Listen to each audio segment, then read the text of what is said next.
The Star. Yeah, y'all already know. Seven the pan. That dude Fizz on the beat. Yeah. We live in entertainment. Sound change. Crown the kings, homie. This is where it get ill. About to have the tip off live as a tip drill. From the court to the diamond, to the track, to the big skin, flying around the field, starting five forever, keeping it real. If it matters in the world of sports, jeans and long sleeves, they taking no shorts. So hot to death, oh yes, these other sports podcasts live as a pro's corpse. Biz market wave, the starting five goes off. No matter who you cheer for, emotions out the window, they analyzing with clear thoughts. They take it way deeper than the boys ever. No longer got any use for the four letters. The latest news, score stats and the view from the sideline. Ain't no guideline, it's just the truth. Yeah, no need to dig for a pardon line. It's always in season if people start five. We going in on three, run the baseline, start five. Get it, we got what you need. If it's sports news you see, we don't waste time. We talking cause we live it. We got what you need. We going in on three, run the baseline, start five. Get it, we got what you need. And y'all know me, seven sign, I'm the illest cat speak. I got what you need. 158 yards, both the most by a rookie in team history. Ravens roster stacked with Already, we got all the echoing you need. I'm just, you know what? Fuck that. Y'all know who I am. We're going to the big on time today. What up, good brother? You made it on fucking time. Like literally right on time. How you been? I'm good, man. I'm good. You know what I'm saying? Yo, last week was crazy. I pulled up to the show like right as I, came back from DC, man. I was done. So I was like, yo, let me come in this weekend. And what's crazy is the week before was even better, though. What's up?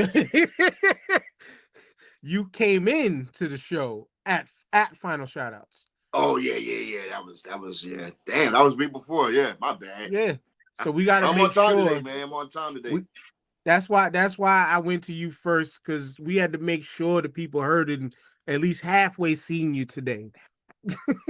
I appreciate it, brother. I appreciate that. But yeah, man, great show, man. I'm looking forward to today, man.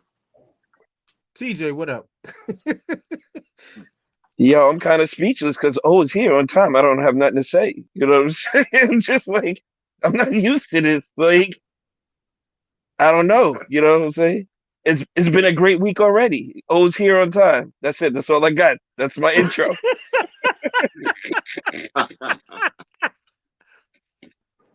O's here on time. Get out O's here on time. And I got the hooks box without even having to ask for it. I'm living the best life today. Best life, I'm saying though. When we got a special guest too, I'm ready to get on him because he don't know me. But last but not least, he already knows, returning guest. It's been a little while. The good homie, you introduce yourself. We don't do the introducing for you.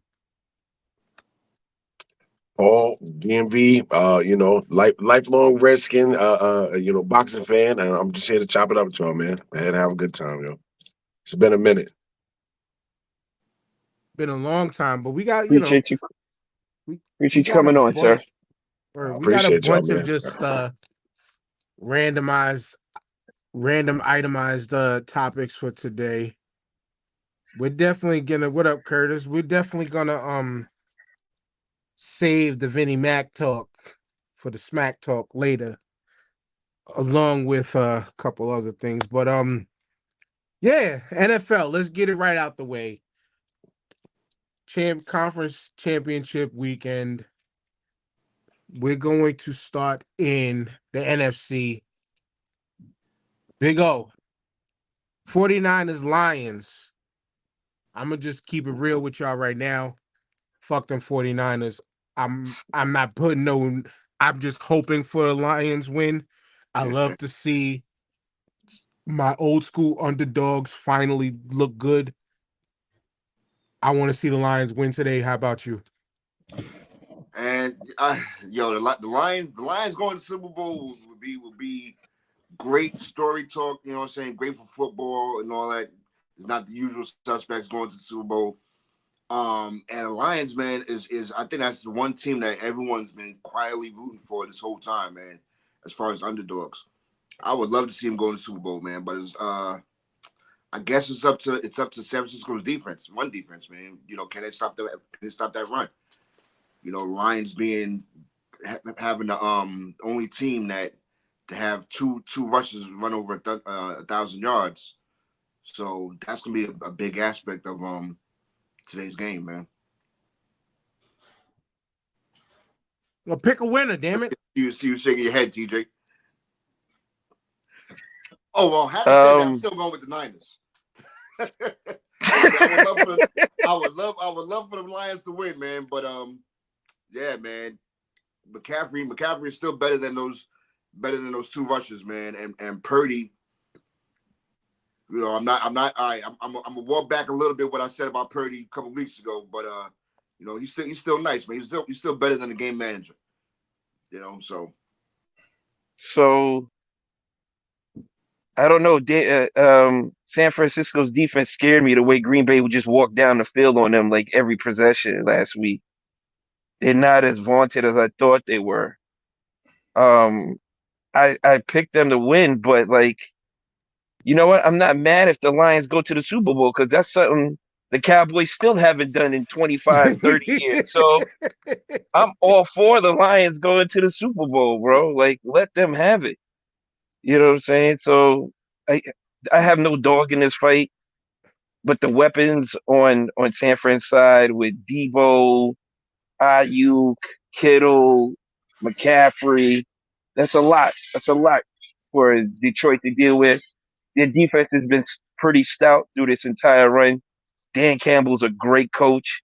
Like, he's took this team from nothing, bare bones nothing, and he's made them into at least a title contender now. Like, they can't be slept on no more. They're not sneaking up on anybody after this year. So, yeah. So, you know, when he first got there, he said he was going to be biting kneecaps and all this crazy shit. And it seems like he's done it because they're in the NFC Championship game. So, you know what? Shouts out to them for all the hard work and they've been through. Shout out to Detroit, damn it. They haven't had a win in a long time in pretty much anything. So that'll be good for the city. You know, I guess Michigan winning the national championship is something to hang their hat on. But I think San Fran might edge them out in a close one. I don't think it's going to be a blowout on either side. I just got San Fran inching them out on a close one. Paul? What you got, Ty? Paul and me. Paul could go. He's a guest. It don't matter. Team last place teams in the NFC East, guys. Y'all choose. Go.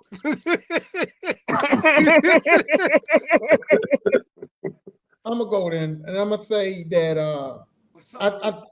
I'm picking Detroit because, and this is not Brock Purdy slander. It's just Purdy ain't ready yet. I think Purdy needs a little bit more time. I don't want to see Brock Purdy in the Super Bowl. I think that's a little big for him right now. I'm not saying that he's a game manager. I'm not saying he's bad. I'm just saying that the Super Bowl is a little big for Purdy right now, and I don't want to put that pressure on that young man. You know, I want him to live his career out. And besides that, I want to see this Jared Goff come full circle, you know, with coming from the Rams, being in Detroit now, having Matthew Stafford go over to his old team from Detroit and win the job. So now Goff got something to prove. He got that chip on his shoulder again. And so I want my man Jared to go in, and I want him to show up and show out. And I think that's what he's going to do today. So I'm going with the Detroit Lions. Paul, and then we'll keep it right back with you on Baltimore, Kansas City after this.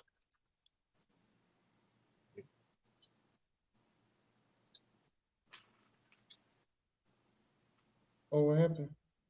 Did Paul freeze? Oh, there he is. You got it? We good? Did we lose you? For somebody, the audio's job low. I didn't even hear you. No, it was just asking you to pick 49ers, Lions, and then we'll go right into your DMV team. I'm job a little out the loop with it, but I can tell you this. Number one, as far as football goes, as long as Dallas is not doing anything, my life is okay. You know what I'm saying? Like as a matter of fact, in all of sports, the whole universe of sports is fine as long as they're not doing anything. And then I'll say this: Barry Sanders is my favorite running back of all time, right? So just for a sentimental place, I would like to go ahead and put my, put my stock and my faith in whatever Detroit is trying to pull up. I feel like they deserve it. Ain't Axel Foley making a new movie soon? You know what I'm saying? Yeah, The planets are aligning for them. You know what I mean? The planets are aligning. Let's go ahead and give it to them. Let's go. That's gonna be my official pick. Now, real quick, your last official pick. Are you riding? Are you staying in the DMV? For I mean, Baltimore to get number 2 or 3. So and look, and I don't want any smoke because I live up here, but I have to. I feel obligated to make a differentiation because I'm from the DMV and I just happen to live in Baltimore because I can afford Baltimore. But it's a different thing. Like I don't pronounce nothing like that. I don't say Doug. It's a dog. You know what I mean? I'm still trying to figure out where this lake is, where does Lake Trout come from? I still want to know where the lake is because I don't think there's a lake up here. But no, I got no hate for Baltimore, man. That's not my groove, dog. I listen, my grandmother's porch, I could see RFK from my grandmother's porch. I grew up, my high school was burgundy and gold. You know what I'm saying? My little league was burgundy and gold. I can't do the only time I really get down with purple is if I'm watching like Prince or something. I just can't. I can't do it. I mean, I wish him well. I ain't got no hate. I wish him well, but I just can't. I can't get on board with that. It came too late in my life, man. I'm almost 50, so by the time the Ravens was here, I just, you know what I mean? I can't. Right. I can't. It's like kissing your sister or something. It's just too weird for me. I can't do it. But I wish him well. I wish Baltimore well. Kansas City it is, Tyrone. What you got? I don't have no faith in Mr. Lamar Jackson like everybody else does. I think we already declared. My bad. You don't like black quarterbacks, so you'll take the half one. I'm just saying. I think Lamar Jackson is the hype train. I'm proud to see that Baltimore finally did make it to the AFC Championship, but I gotta hang my hat on Mr. Mahomes, and I gotta go with the Chiefs because until Lamar Jackson can prove it, I ain't on the hype train. I ain't buying. See, TJ, once again, week after week, he proved it again. He's going with he's one half is black. He forget that his daddy pure nigga. But so Pat Mahomes is bliggity black. But he went for the non-full, you know what I'm saying. I'm no need to dig that rabbit hole. I want to put a better quarterback. Race ain't got nothing to do with it. So it's not a race, it's cultural. So Lamar has been proving it all season. They've been washing the best teams in the league and punishing the teams that they're supposed to beat. Lamar has been more of a pocket passer, like Tyrone likes this season than he has ever before. But you still got a game plan for that man running. Yes, you got a plan for that man to run. And when he gets out in the open, it's a wrap. You're not bringing him down with one person. And if you're on an open field one-on-one with him, God bless your ankles because he's taking them. And, hopefully you can get up and walk again after he runs by you. So, as Curtis said, he's playing like an NFL MVP right now. He's got the numbers to prove it. He's got weapons around him. And he's making the right reads and all the throws. I just hope their defense can stack up and match up with KC's offense, and we got a game. It's going to be a close one. But I got Lamar finally getting over the hump this year. He's got more experience. He's been down this road before. He knows what it takes to win, and he's gonna prove some people wrong today. Tyrone, go ahead, O. Yeah, so I'm keeping mine short. Baltimore. I've always said that the Chiefs would have been my second team if it wasn't for Reggie and Randall, but it's Baltimore. I'm gonna tell you, the Chiefs probably have about another 3-4 years before you could have the argument that they're up there with the greatest franchise runs, since the Patriots, maybe even bigger than the Patriots. I don't see the Ravens beating the Chiefs, man. And furthermore, I don't think America wants to see a Chiefs versus Lions Super Bowl. But yeah, Kansas City have my pick, man. Like they're not, nah. Even though I have Lamar on my FanDuel, running under 65 yards today, because he's gonna have a field day. But I hope it's not gonna be too crazy. But yeah, it's gonna be I got the Chiefs winning today. Cool. So we're all over the place with that, and that's cool. Got that NFL shit out the way. Tyrone, there was a question you asked in the group chat today, and before we get, we're gonna say some of the Paul's expertise for later, because I want to ask Paul the questions that I've been asking y'all that are one Mr. Jamal Green ain't here, but slightly disagreed with me on. So I'm gonna save those for a little bit later. But Tyrone, you had a question in the box that we all can answer. What was that question?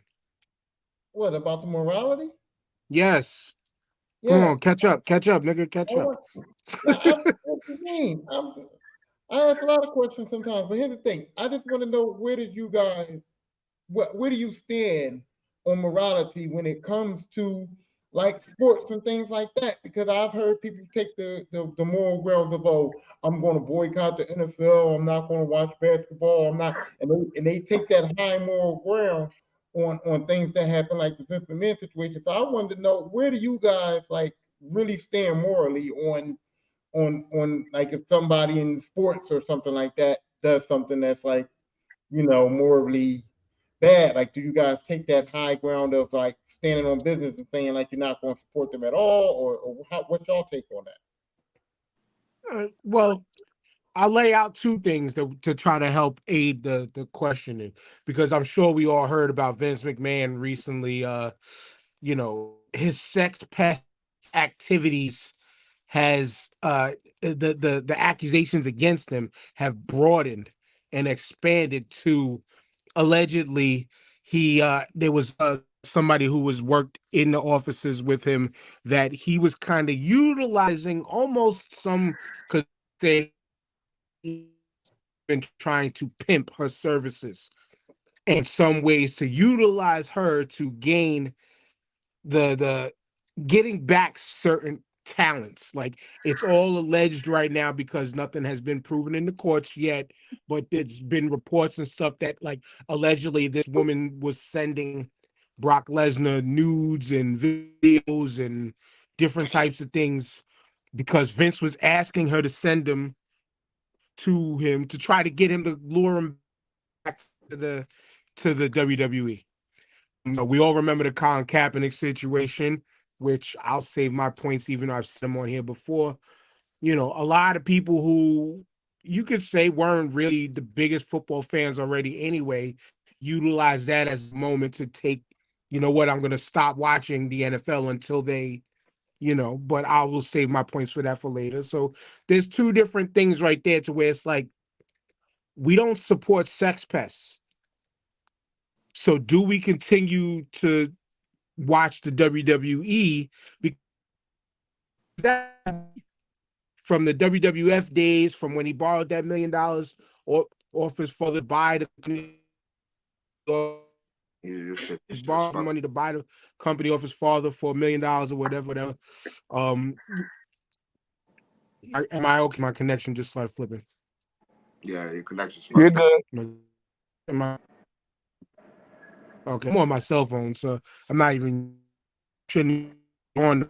We'll get that straight. But like, TJ, I mean, just get it off of me because I feel like I'm rambling. But you understand the two cases. I'm just saying to what Ty mentioned, that moral high ground of, like, people boycotted NFL games because of what was going on in Kaepernick, but now it doesn't really. There's nobody truly talking about quote unquote boycotting or not watching the WWE, even though Vince McMahon, like, almost immediately stepped down after these last allegations.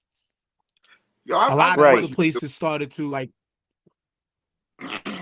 I'm sorry, I got a question. So This is not his first time, right? This is not his first rodeo. Like, wasn't he? Didn't he have to step down for some shit a while back or some shit like that? Yeah, he was Well, accused before. it happened. It's happened in stages. Like once the accusations first started to come out, that was when he stepped back away from, like went from like, all right, I'm not gonna be on screen, I'm gonna just be behind this backstage. Then it turned to all right, I'm gonna still be in control of creative, but I'm gonna remove myself even further. Then it became like, and each marking period, like, was a new incident was coming out, a new thing was coming out, a new thing was coming out. Then it became next scandal. All right, I'm selling the company. TKO Holdings bought the company, but he still had a role within TKO. Hmm. And so here it is. yeah. And then, like, Curtis got some insight to it that I'm gonna add. So, but it was now that he was a partner of TKO, but then like Curtis is saying, allegedly, this is one of the same chicks from last year, but she's going hard because he promised to pay 3 million, but only paid 1 million. There's a lot that can be said about that too, as far as the money, but I digress on that. So as it was over time, as stages of the situation were building, he was taking step back, to finally, like, now it's like he's finally gone. He's completely gone out the picture because of all of this shit. So this ain't new. It's almost like a rehashing of the old stuff. And Okay. thanks, Curtis, for Right. the added shit. But the moral high ground is what Tyrone is talking about. Like, personally, are you that way when it comes to these situations? Like, do you let go of? Are you So willing to put up a stance for some shit you love against something you right, actually like? right. So like, are you holding the individual accountable for it, or you are holding the entire league accountable for it? Because there's still good people in whatever sport you watch, the league, WWE, or whoever, that will get you to continue to watch it. But the individuals that have low character or low moral standards, that I could see you going against them for. So it's kind of tough for me to say I'm going to boycott the whole league in terms of the NFL or the NBA or something like that, unless they're not addressing the problem and just ignoring it completely. And they're just saying, fuck it, we'll just sweep it under the rug like it never happened. Then you can have something to stand on where you say, I'm just boycotting the entire sport whatsoever.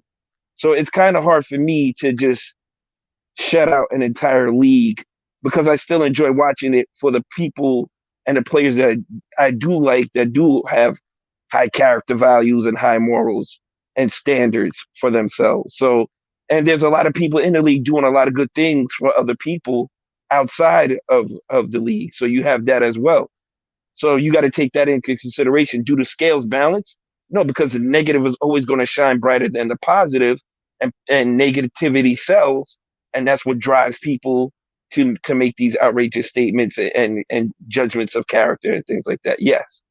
So for me personally, I look at the individual. It's the same thing with music and everything, with whole R. Kelly and everything like that. I'm not boycotting R&B because of what R. Kelly did. I'm boycotting R. Kelly. You know what I'm saying? I'm not just eliminating an entire genre of music because how R. Kelly acted and his actions. So I know how to separate the two. Will I ever listen to his music again? No. Will I still listen to R&B? Sure, because I love it. Same thing with football, basketball, baseball, what have you. That's the way I feel about it. I can separate the individual from the sport or the genre of what it is. Same thing with Mel Gibson and his thing in the movies and stuff like that. Him pissing people off. Kanye's the same way. Like this, there's only so much you can listen to of that one person. But I'm not going to eliminate an entire. I'm just not going to wash that away because I enjoy it too much.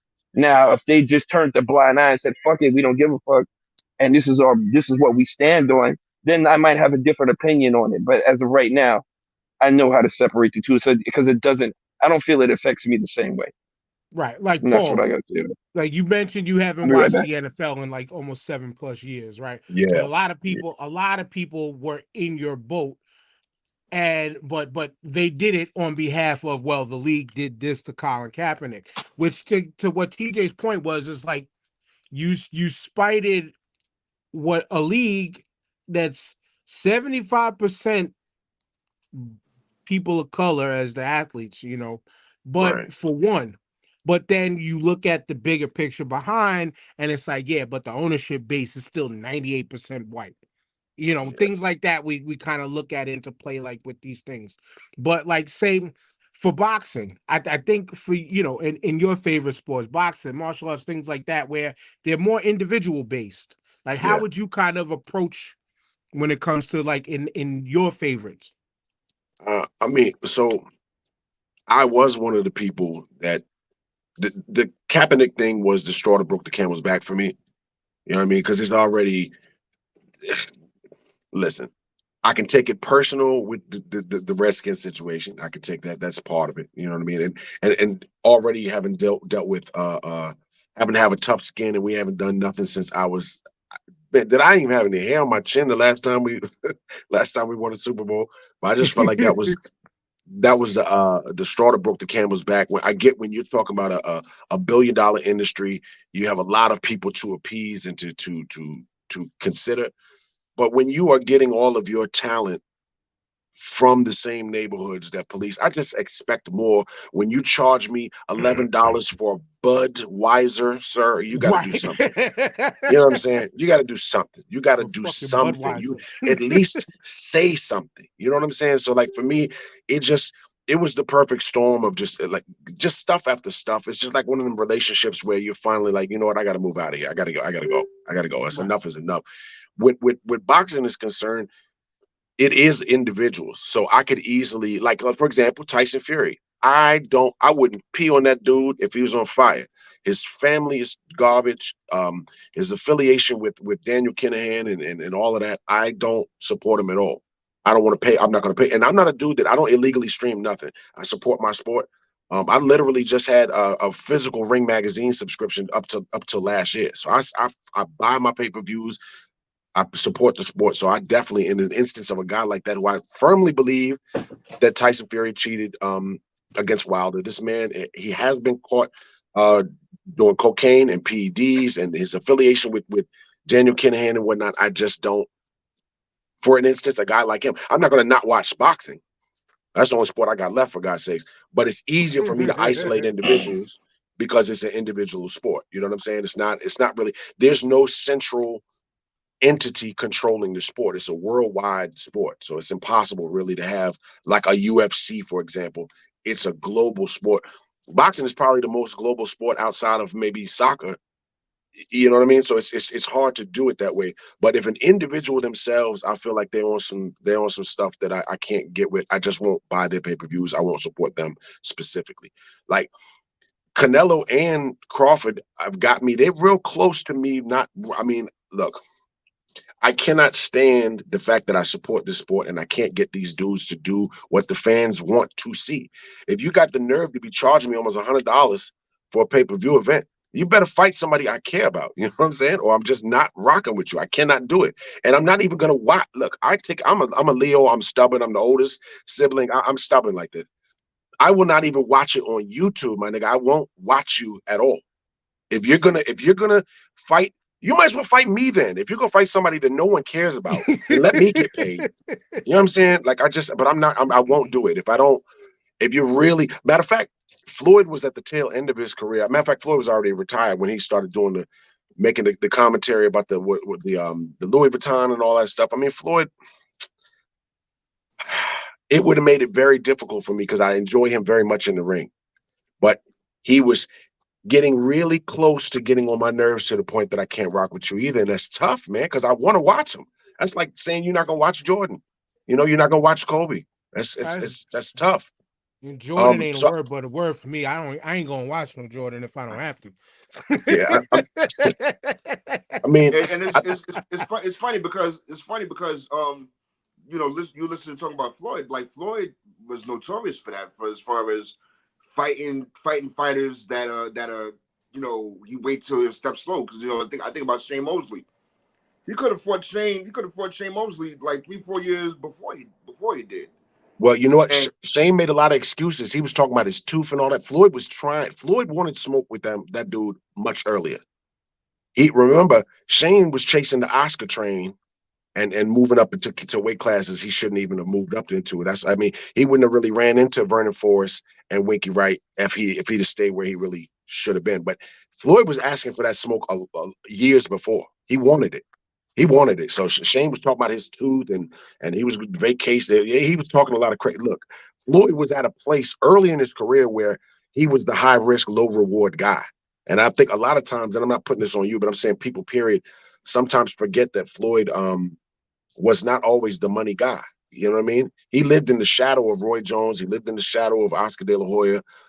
You know, before he bought his contract out from Top Rank, he was like the redheaded stepchild. He was kind of like a guy that just wasn't really pushed like that. But he wanted the smoke. That was on Shane. He wanted the same thing with Manny Pacquiao.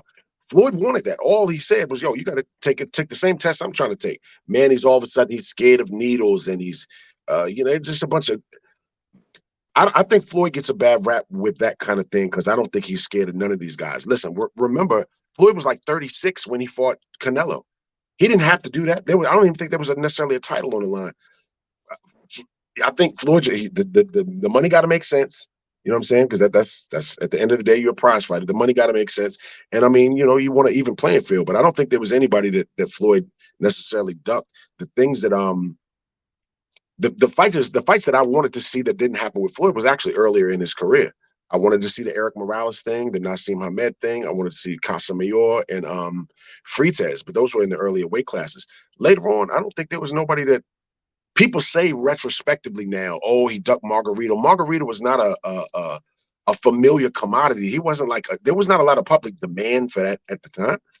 I mean, really, that was like the same. That would have been the same result as what's the big-headed Bama that upset Zab Judah? He ended up getting in trouble for rape himself. I did a big head, big Hispanic dude. I can't think of his name. Not Cotto. No, not Cotto, not Cotto. I mean, this guy basically kind of lucked up and struck the lotto when he fought. He upset Zab because the Zab Judah fight was already sort of in the works, and then Zab got upset. So Floyd ended up going to fight both of them. Baldomir. It was Carlos Baldomir. Was that the Harlem Shake fight? When he no. Unfortunately, that was the Costa Zoo joint. Costa Zoo. As a matter of fact, Costa Zoo's son is kind of making some waves now. Tim Zoo. He got a fight coming up on the 30th. Who is he fighting? It's a good one too. It's Tim Zoo and Keith Thurman. Keith Thurman and Costa Zoo's son Tim Zoo is fighting on the 30th of March. But yeah, I mean, boxing is an individual thing. I would have to take it case by case in terms of messing with him or not messing with him no more. Like Tyson Fury is on my list of I'm not rocking with you. When you cheat, if you cheat with PEDs and things in a combat sport, you could kill somebody.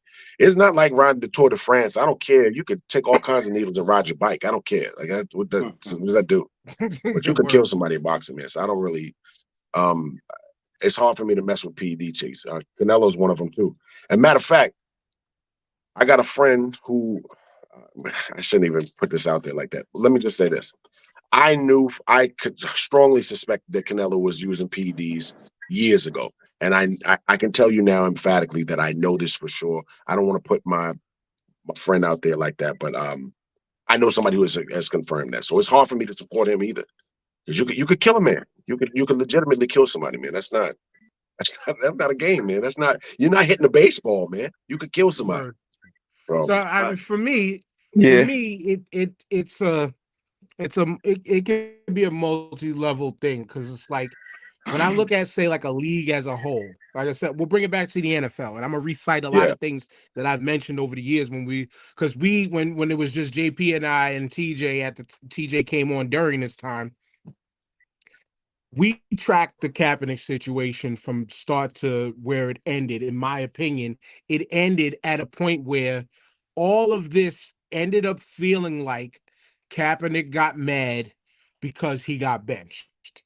You know Yeah. what I'm saying? And this was of watching this thing thoroughly, not not just from the outside and just taking the approach from the outside, like the depths that we pay attention to football and sport in general. This is the levels that I was looking at it. And initially, his cause is still valid to this day. We rode for that.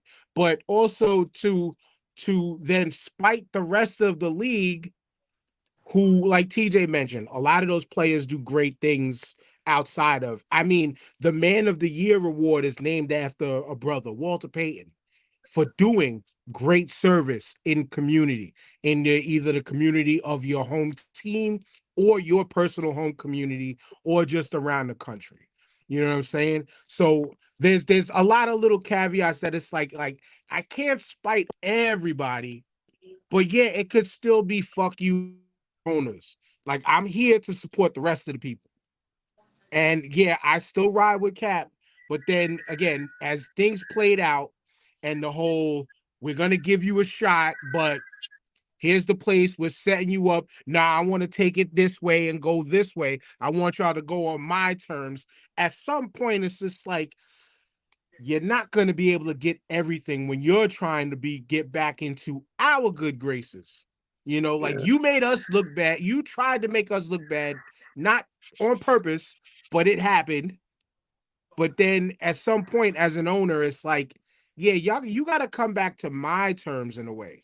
We're going to follow suit with you. You know, there were teams willing to help out. There were teams that did donate money to different causes and did help out in multiple different ways after those situations. So, but to spike the league overall, that was something I couldn't do.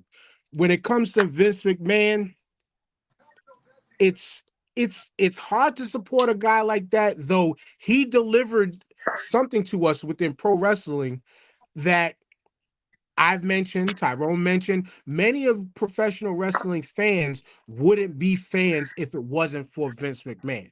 Right. You know what I'm saying? So where we wouldn't be fans if it wasn't for Vince McMahon. But because that machine itself, that WWE machine, is to where we're not even watching the WWE for the wrestlers no more. We watch the WWE because of the W, because we are invested in the brand. But and in that kind of case, yes, Vince McMahon started it. Vince McMahon created it to where it's at now. But when the person becomes the shitbag, it's easier, and to me, in that case, to not fuck him, because also when you think back on how he treated the wrestlers in the way of, you're under contract, but he treated you as an independent contractor. Mhm. You know what I'm saying? So where it's like, yeah, I can't hate on you, wrestler, but fuck you, owner. And could you take it out on the whole WWE? Yes. But fortunately, to protect the company, he's made his steps down to make it even easier to say fuck you, Vince. You know what I'm saying? Fuck you, Vince.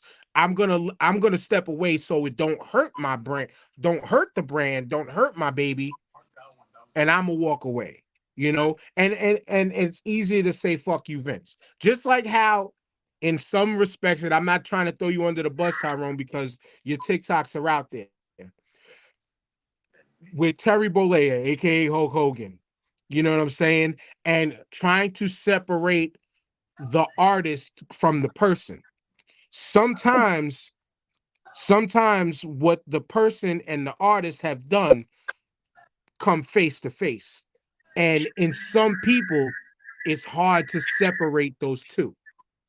You know what I'm saying? It's hard to separate those two. Yes, Hulk Hogan gave us Hulkamania, Say Your Prayers, Eat Your Vitamins, all these WrestleMania memories, yada, yada, yada. But fuck you, Terry Bollea, and fuck you, Hulk Hogan, because you walk this earth as Hulk Hogan more than you have as Terry Bollea.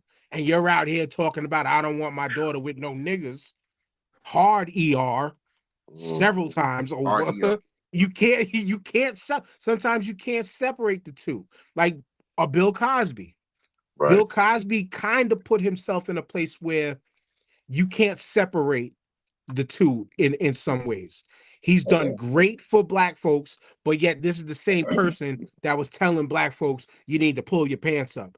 And then you're looking for us to support you after all your sex pest stuff comes out. Yeah. You know, He was saying pull your kinda, pants up while he was pulling other people's pants down. Right. You know what I'm No, saying? here's the thing. So with R. Kelly, with Bill Cosby, with Hulk Hogan, with all of those things, I can say fuck Bill Cosby. I can say fuck R. Kelly. I can say fuck Hulk Hogan. I can say I'm not going to support these men. But at the same time, I'm not taking that moral ground of R. Kelly put out some banging ass music. R. Kelly is one of the greatest musicians of all time. I'm still can acknowledge that without people saying, "Oh, you support R. Kelly?" No, I don't. But R. Kelly still put out great music. Bill Cosby still did great shit. I still will watch the fucking Cosby Show. You know what I'm saying? And that doesn't make me morally wrong because the shit they did is still was good shit. You know, I agree with you, but here's where the problem lies within that. From my point of view, that is not anybody else's, unless people agree. But the problem with that is when you are trying to tout that on top of the conversation of, yo, these people, and they were doing these things while they were giving us the great shit that they delivered to the world. But when you're trying to, it makes it look like you're trying to prop up all that they did great to push down the negative. And sometimes that don't fly. That's the thing. So where it makes you look like, well, what are you trying to do? Are you trying to be a sympathizer? Yeah, we know R. Kelly put out great music. How many kids from generations before ours could believe that they could fly because that was their fucking graduation song? You know what I'm saying? You know, that was their graduation song. But then to learn that while they was, I can believe I could fly, he was, I believe that you're my toilet bowl, girl. Like, you know what I'm saying? Like during this same time. So where it's like to trying to prop people up to remind them, yeah, but they still did great. No, we know they did that shit. But when you try to put it to perspective, yo, they did that shit. But wait, they were doing that shit during the times that we thought of them as, you know, up here. Right. I mean, if That's you think where- about it, like think about it, like with Harvey Weinstein, all those Miramax movies, like we all grew up with those movies. You can still watch them today. I mean, are you going to stop watching it because of this what just came out? Like, I don't know. You have to be able to separate the two, man. But that, Here's the thing, right? Here's the thing, right? All those products are flawed in some way, shape, or form, right? They're just doing their best job trying to put the best product out. NBA, NFL, and MLB, they all got their faults to a degree. And they're trying to put their best product out, doing the best they can. Is it going to be perfect? No. You're going to have people like that it's, I mean, it's just human nature. You're just going to have people that's going to fuck up, and it's going to tarnish the badge, or it's going to tarnish the league, or it's going to tarnish the industry. It's going to be a black eye, and things need to be cleaned up. But then you have to put things in place and monitor so you don't have it happen as much or as often or even again. And if it does happen, make the punishment be swift. There's no gray area with it. You did this. This is what happens to you. Period. So, you know, that's comes along with trial and error. Because if somebody did something that nobody would thought that they would do like that before, I mean, the NFL's littered with stuff like that. Ray Caruth, your man that killed himself in jail for the Patriots. Oh, Hernandez. You know, Hernandez. You know, there's a lot of black eyes that could be part about the drug abuse in baseball with. Yeah, word. well, Mr. Freeze came back this weekend. Well, I was just wanting to point out that I asked that question because someone asked me in light of the Vince situation, was I still going to WrestleMania? And I'm like, yeah, I'm going to WrestleMania. I'm doing all of that wrestling shit that weekend. And they were looking at me with the side eyes. And I was like, look, me going to WrestleMania and watching wrestling and enjoying something I love got nothing to do with my morality. Vince did that shit. My people, my family, they know where I stand morally. And I'm not willing to give up wrestling just because some people might think some type of way about me and think that I support Vince McMahon just because I'm going to WrestleMania. I think that's wild and crazy to think that there's so many other people involved in the WWE that I do support that, and I love wrestling. I'm not giving it up because y'all think that I should hold my high moral standards to be equal to Vince McMahon's when everybody who I love, they know my moral standard, and anybody who else who got a problem with it, I don't really give a fuck, bro. Yeah, understood. But that's again, that's you. That's your personal take in compartmentalizing the situation. Which, in my book, it's fine but because again, you're not spiting the whole for one. And then again, in the WWE term of things, the machine got bigger than Vince. But with Vince at the top, you looked at Vince and the machine equally. Now he's out the picture to where it shouldn't even be an issue anymore. I mean, not anymore. Excuse me. Let me say now. It shouldn't be an issue to individuals, if you want to say, to where he's no longer in the picture. He's completely out the picture now. Like he had his percentage with TKO. Now he's done with TKO. That means he's completely done with the WWE. Though his imprint is forever. You get what I'm saying, Paul? Like his imprint is forever, but his involvement in the company and the day-to-days and all that is completely done to where you don't have to worry about, hey, am I still supporting Vince McMahon? Now you're not. Yeah. Because he's removed from the situation. Yeah, I mean, I think in that instance, it makes it easy to I mean, he separated. He did the separation himself. So I personally, like, I haven't really followed professional wrestling in some years, but we all grew up with that. The Coco Beware and all that jazz. Like, matter of fact, I got to see them live in DC when I was a kid. But if Vince is gone, then I don't see any reason to not support the entertainment. You know what I'm saying? He's gone. If he's gone, he's gone. That's to me, that's easy. The R. Kelly thing, I definitely don't rock with him anymore. I mean, it's unfortunate. I just feel like, look, as if we as the men are supposed to show allyship, right? Like we're trying to create a culture where the men coming up, the men following these individuals are going to make different decisions. You know what I'm saying? They're going to make different choices and they're going to behave differently.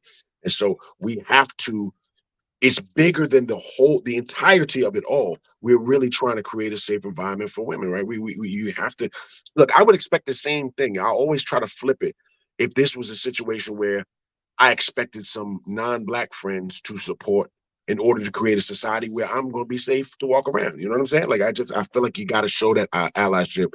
And in these instances, you just got to make a stand. I mean, it's small sacrifices for me. There's a whole lot of R&B I can listen to. I don't need, I don't need him. It's unfortunate because he got some bangers. It's unfortunate all the way around, but he's paying for his. He's probably never going to see the light of day. He's paying for his. And I feel like it's a small sacrifice for us to be like, you know what, just out of support. There's too many strong women that I know and I respect to let them down. I would feel bad about myself. You know what I mean? If I can't make that small sacrifice in my life, there's plenty of stuff for me to listen to.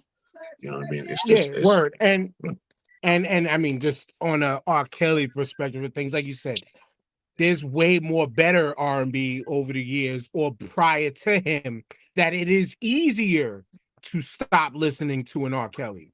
If you choose to do it in the comfort of your own home, you do that. But when you're playing it outside, expect the criticism.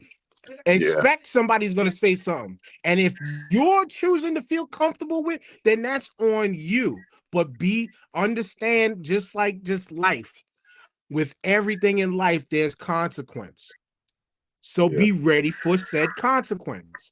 Don't think that it's anything you do is just going to be it's going to be openly free and accepted. Do we all want to be open and free and accepted to be who we want to be? Of course. But because you move a certain way doesn't mean somebody's going to agree with what you do. And if they're bold enough to sound off on it, they're going to do just that. Do they have the right to? For you, they don't have to have the right to, but just expect that some shit it may come your way. Some type of flack may come your way. In the immortal words of Prodigy, rest in peace. Speak the wrong words, man, and you will get touched. Period. Just like the other shit we say all the time, TJ. Natural selection. Natural selection.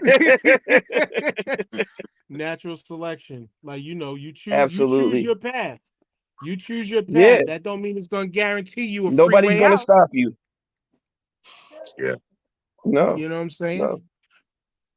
But yeah, I mean, to all of that, it was great to be able to tie in the whole Vince and everything with that. But I know we had some other questions too. But I want to get back to Paul and the boxing thing, like, because I want your perspective on this, because I've been saying this shit for as long as we've been breathing on this show. I personally feel boxing needs an official league in some sort of a way, because I personally am tired of it's generally promoter versus promoter, and they're the ones that deflect from us getting the fights that fans want to see, the fights that these boxers know they want to see. I'm sure the fights that boxers want to have, but promoters get in the fucking way. Yeah. So can I piggyback off of that too, Dan? Go ahead. So also now that boxing is going in a different direction as far as these networks, boxing really not having no dealings with HBO or not having no dealings with Showtime, and it going with more with the Zone and other streaming sites. Do you feel as though maybe now it'll start to move in a different direction? Because remember, Mayweather and Pacquiao, it was for a couple of years that one was on Showtime, one was on HBO, and they couldn't figure the money out, and so the fight just didn't happen. But now that it's not really too much dealing with networks and more dealing with streaming services, maybe now we're going to see the fights that the fans want. I mean, I think just like Dan was saying that if there was a UFC version, it would make a lot of things easier. The problem is that because it's a global sport, it's going to be hard to tie in a fighter from Uzbekistan and a fighter from Tijuana, Mexico, and a fighter from Chicago, and get them under the same. You know what I'm saying? It's a more difficult task. But I would certainly love to see a central organization for really some of the smaller things that I think get overlooked. There should be a standard ring size. Why is that part of a negotiation in a contract to have? There's no difference in an NBA court. You go to a court, it's the court, it's the court. It would be like, yo, we're gonna hang our we're gonna put the basket up 12 feet. Now we're gonna do ours 15 feet. Ours will be 7 feet. That would be crazy. That doesn't even make sense. The regulation. Do y'all know even there's down to the padding underneath the canvas in rings is not standard? Why? I mean, standard things should be standard just for the sake of safety. The gloves, just for like example. the agreement on gloves. Right. Agreement on I was glove just going to say weight. there are companies that will make you custom gloves where they're not even standard in terms of where the padding has to be. It's only how much the gloves have to weigh. So that's one of the things that they were talking about with one of Tyson Fury's situations. The padding was distributed in a weird way where now there's less in front where you need the padding to be. These things should be standard. They should be a set standard. I can't see any other sport behaving this way. It just doesn't happen. So I would certainly like there to be, even from that point, it would make, matter of fact, what if you had a league minimum? I think you would get fighters to be able to fight. They know they're going to make X amount of money. You know what I mean? Just something that's more uniform. But in terms of the really big fighters, you have people that this is how they make their money, and they don't want to risk their investment versus another guy wanting to risk their investment. It takes the fighters to have to look. I'm not a big Ryan Garcia fan, but he demanded the Tank situation. Nobody around him wanted that because I don't think nobody felt like he was going to be able to beat Tank. And he did not beat Tank. You know what I'm saying? So they knew what they were talking about. So you have to have a certain amount of certain level of cojones to even push it. If it wasn't for Errol Spence, we would not have gotten the Terrence Crawford fight. The man stayed and demanded and waited, really to his detriment, obviously to his detriment, because he got his ass whooped. And I lost like goddamn, I could have made $2,500 off of the fucking fight. Look. Sorry for you. Sorry for Bro, you. look, I can't tell you how bad it is to not only watch a man get whooped, but then watch the money go too. Like the money, I'm not even getting the money. At least if I got the money, I can take this ass whooping better. But I'm not getting the money and I mean, good God. But you got a not double ramen whammy. Noodles like Tyrone the other day with the Cowboys. Ramen noodles for dinner. No, but I wanted to say something real quick though. I wanted to say something. Listen to what you're saying. In other sports, it's also there's a lot of gray area too. Like with soccer fields are not all officially the same size. Wow, I didn't know that. Some are bigger, some are smaller, whatever. Basketball, you have European standards as far as 3-point line. It's still 94 feet, but okay. Baseball too. Baseball, they all have all these fields have different dimensions. So, but the pitching mound's the same size in every stadium you go. The pitching distance from the mound to the home plate is the same size. And the bases are the same size. The base pass is 90 feet regardless. There are some standards that you cannot overlook. Like you have to have these standards in place to make it work. Now, as far as European basketball for the NBA, be a boxing ring. Right. So, like, I understand you're saying European basketball from the NBA, but those don't change unless it's international ball. That's it. Those are the standards for international ball. This is the standards for North American basketball. That's it, period. There's no gray areas when it comes to that. Baseball, only the outfield maybe gets changed in dimensions, but the field is the field. Right. The field is the field. Just like NFL football and college football, high school football, the field dimensions are the same. Take it to CFL, you're getting 120-yard fields because the end zones are deeper and the field goal placement is different. So I'm with y'all on that for sure.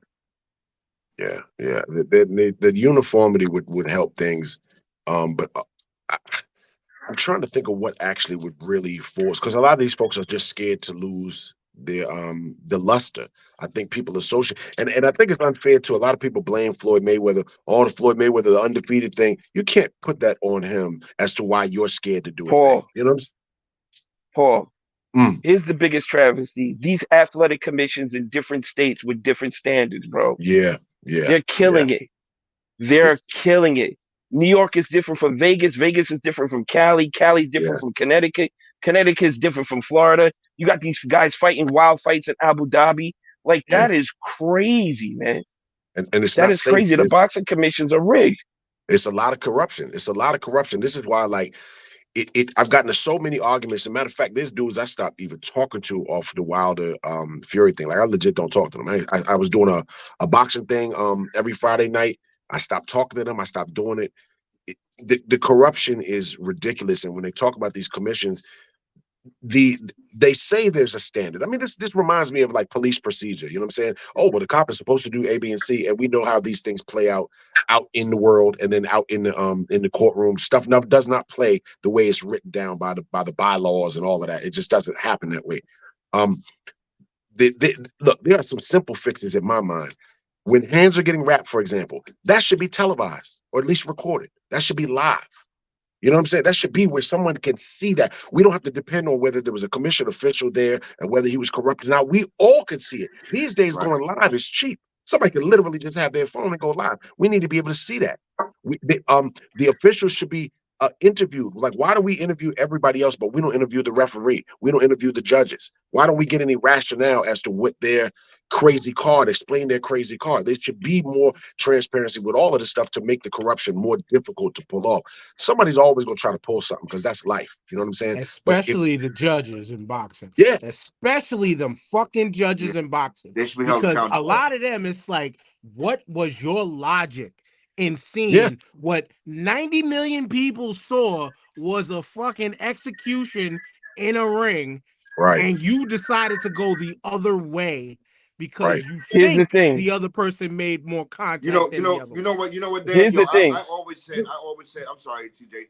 I always said that the judges should never be lined up in a row. There should be a judge on every side of that ring. That's how it is, though. But is that how it is, or I always thought it was lined. They were all sitting at a table. Yeah, there's a lot of corruption, dog. Like there are promoters of like a Eddie Hearn are putting up for writers and people. They're paying for your flight and your hotel. They put you in a nice hotel. They're taking judges and stuff out to eat, to big dinners and stuff. It's just, there's a lot of shit that goes on that affects the outcome of the sport, and it just ruins. Here's the thing. In no sport are referees, umpires, judges. They're never doing press conferences in no sport. Referees in NFL, referees in the NBA, umpires in the major league, college referees. None of these dudes are getting questioned, and then that'll never happen. That'll just never happen. Here's my take on the corruption, right? In boxing, I don't give a fuck. As me, I personally don't give a fuck, because my thing is this, right? If I'm a boxer and I'm in the ring with a motherfucker and I think that the referees might cheat me or whatever, I'm preparing to bust his ass. I'm not gonna leave it up to referees. I'm trying to knock this dude out. But if I don't, let's just say I don't. Let's just say I spend a bunch of that fight undeniably beating him the fuck up, right? I'm whipping his ass. I'm beating him the fuck up, and I get cheated on that judge's card. I know one thing for sure, I'm gonna get a rematch, and I know two things for sure. I can beat this motherfucker. So now in that second fight, I know that it's in my hands. I'm fucking him up because the corruption is going to happen no matter what. So but Tyrone, I gotta do. You could say that, but that fucks with a boxer's psyche, because he already thinks he got the fight in the bag, bro. Now he's got to fight this dude again. Yo, you're a boxer. That's tough, man. And that's if you even get the rematch. That's what I was going to say. Man. If it's not contractually obligated, they don't have to do it. You can't force them to do it. So look, in the instance of Wilder and Fury, for the second two fights, there was already a contractual obligated third fight, and Wilder had to take him into arbitration to force that third fight to even happen. And this is when he got a contract. If you don't have a contract with a guy, you can't make him get back in the ring, man. And they could job you and roll out, and you never get that off again. It's crazy. It's a crazy thing, man. Let me ask you a question, though. If you are in this boxing and this is the way you make your living, and you know that it's corrupt, and you know that you have to be mentally prepared to be cheated. You have to be mentally prepared to be cheated. So, TJ, what you're saying about how that fucks with your psyche, it shouldn't, because I know. I'm a boxer. I'm in this. I know it's corrupt. I'm prepared already mentally that there's a possibility that I may get cheated in a big fight. And you just got to roll with that. That's true, but you know what? What does it do for us as fans to get cheated?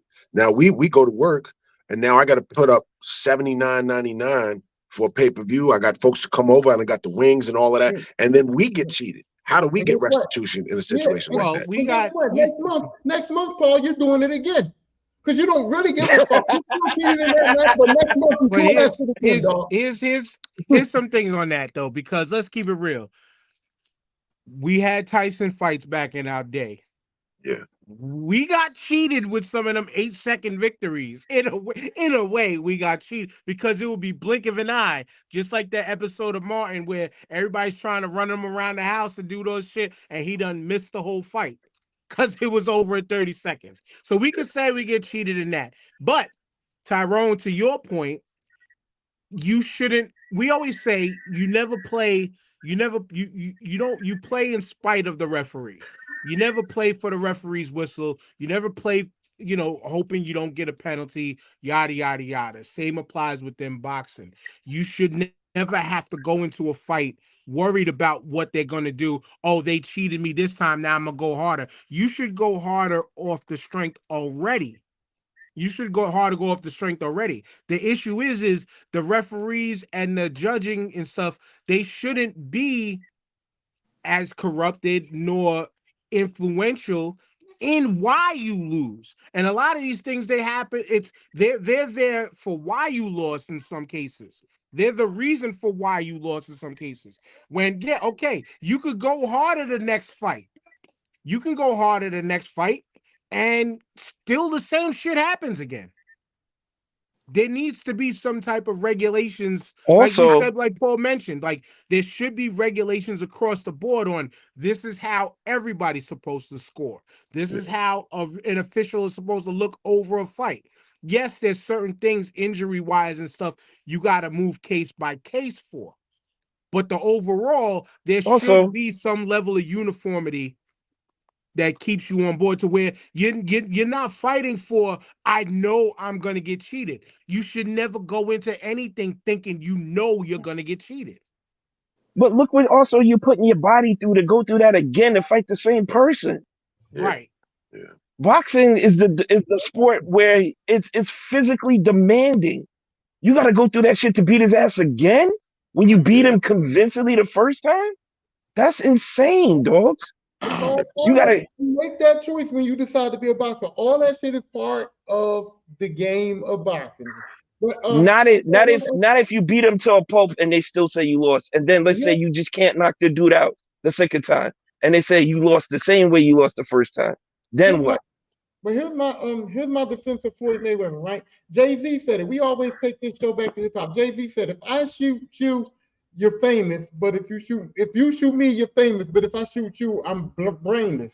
And that's how I feel about Floyd. There was a lot of fights that Floyd shouldn't have took because it wasn't beneficial to him. It wasn't risk versus reward. Like even the Canelo fight. The Canelo fight was all reward for Canelo. You see what I'm saying? Floyd didn't have to do that. Canelo got more losing against Floyd than he would have got in another fight. He did. So Floyd gave Canelo that shot. Floyd didn't have to fight a young Canelo Alvarez, you know what I mean? So a lot of fights that we wanted Floyd to take was not beneficial for Floyd to take. And a lot of they were always beneficial. They were always beneficial because where it bet money Mayweather. Fighting Mayweather was beneficial always for both sides because those fighters got their biggest paydays against him. So Paul, you're the boxing expert. Was it beneficial for Floyd to fight Canelo? Well, like I agree with that Canelo got more out of that no matter what happened because of the exposure. But I think there was a personal element to that too, because Oscar De La Hoya and Floyd got issues and they still got issues. And I think it was real satisfying for Floyd to shut that down on Oscar. You know what I'm saying? I think it was because he did it to Oscar himself, and then he's done it to several Golden Boy fighters. So I think I personally think there was probably a Floyd is one of these dudes that. And I think some of the greatest athletes, you have to have a certain type of ego to be the best. You just have to be that way. Absolutely. Absolutely. I think he didn't like the idea of this is supposed to be the upcoming next new whomever. And I think between that and Oscar's involvement, I think it was very pleasing to him to shut that whole thing down and upset that apple cart. So in that way, it was probably personally beneficial. I don't know if it did his career. If you look now, I mean, it's easy to say this years and years later, but look at all that Canelo has done post Floyd. Then yes, now looking back, it is beneficial for Floyd because you can say, all right, well, this guy went, he's supposed to be the world beater and he's done A, B, and C, 1, 2, 3. And Floyd shut him down when Floyd was 36 years old and like 15, 20 pounds, lighter than him and washed him. I'm talking like washed him. I don't know if Canelo won a single round. He barely won a moment. You know what I'm saying?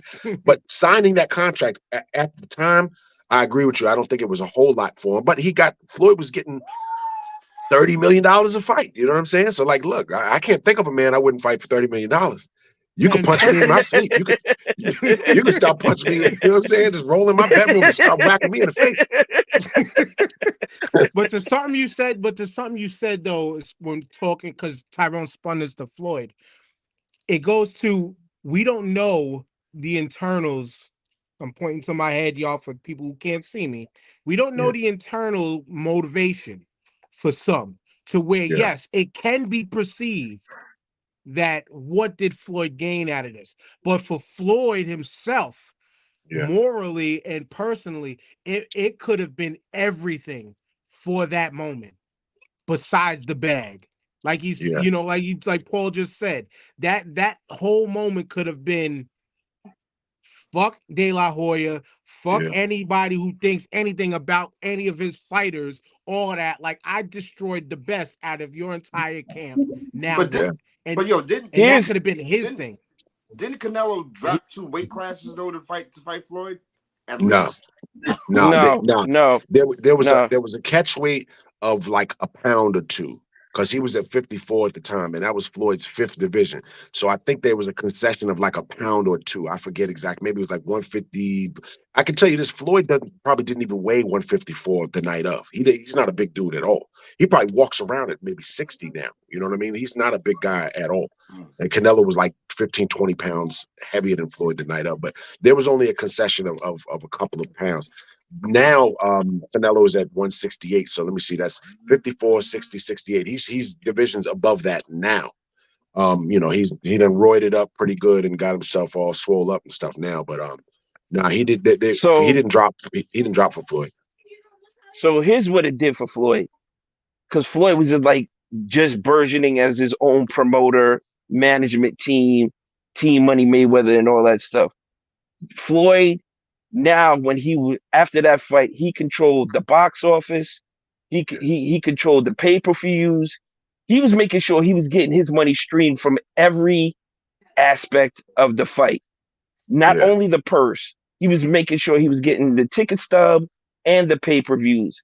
And from that point on, he set the blueprint of how you want to get paid as a boxer if you get out there and you finally work your way up to being the best, that you can step out on your own and this is what you could command because this is who you are. That's what it did for Floyd. Yeah, I think it Period. was the Ortiz fight on. He bought out the concession and everything. So literally, if you're getting T-shirts, if you're buying a Coke, if you're getting a hot dog, you're paying Floyd. Yeah, all of it, all of it. Hey, All of Paul, it. I want in. on the He De La said, Hoya I fight want with in. Floyd, Paul, on the De La Hoya fight with Floyd, right? Yeah, Do you believe? For me, De La Hoya won the fight, not the actual fight. I'm not saying De La Hoya won the actual fight, but for me, De La Hoya looked like the winner in this. He got a split decision with Floyd at a time where I thought Floyd was going to wash him up. So for me, watching De La Hoya actually put in that effort, put in that work, actually give Floyd a little bit of trouble, and actually come away with a split decision, for me, De La Hoya won the overall night. He didn't win the fight, but for me, I feel like De We La Hoya just didn't we on top. just talk about judges? Didn't we just yeah. talk about judges? Are we just And not talking about judges? Okay, so TJ, Don't let it go to the cards. TJ, right? All right. So I wanted to make a point, but we kind of strayed away. So again, this bears the question: Is boxing? Does boxing need to have some type of AI, some type of artificial intelligence now?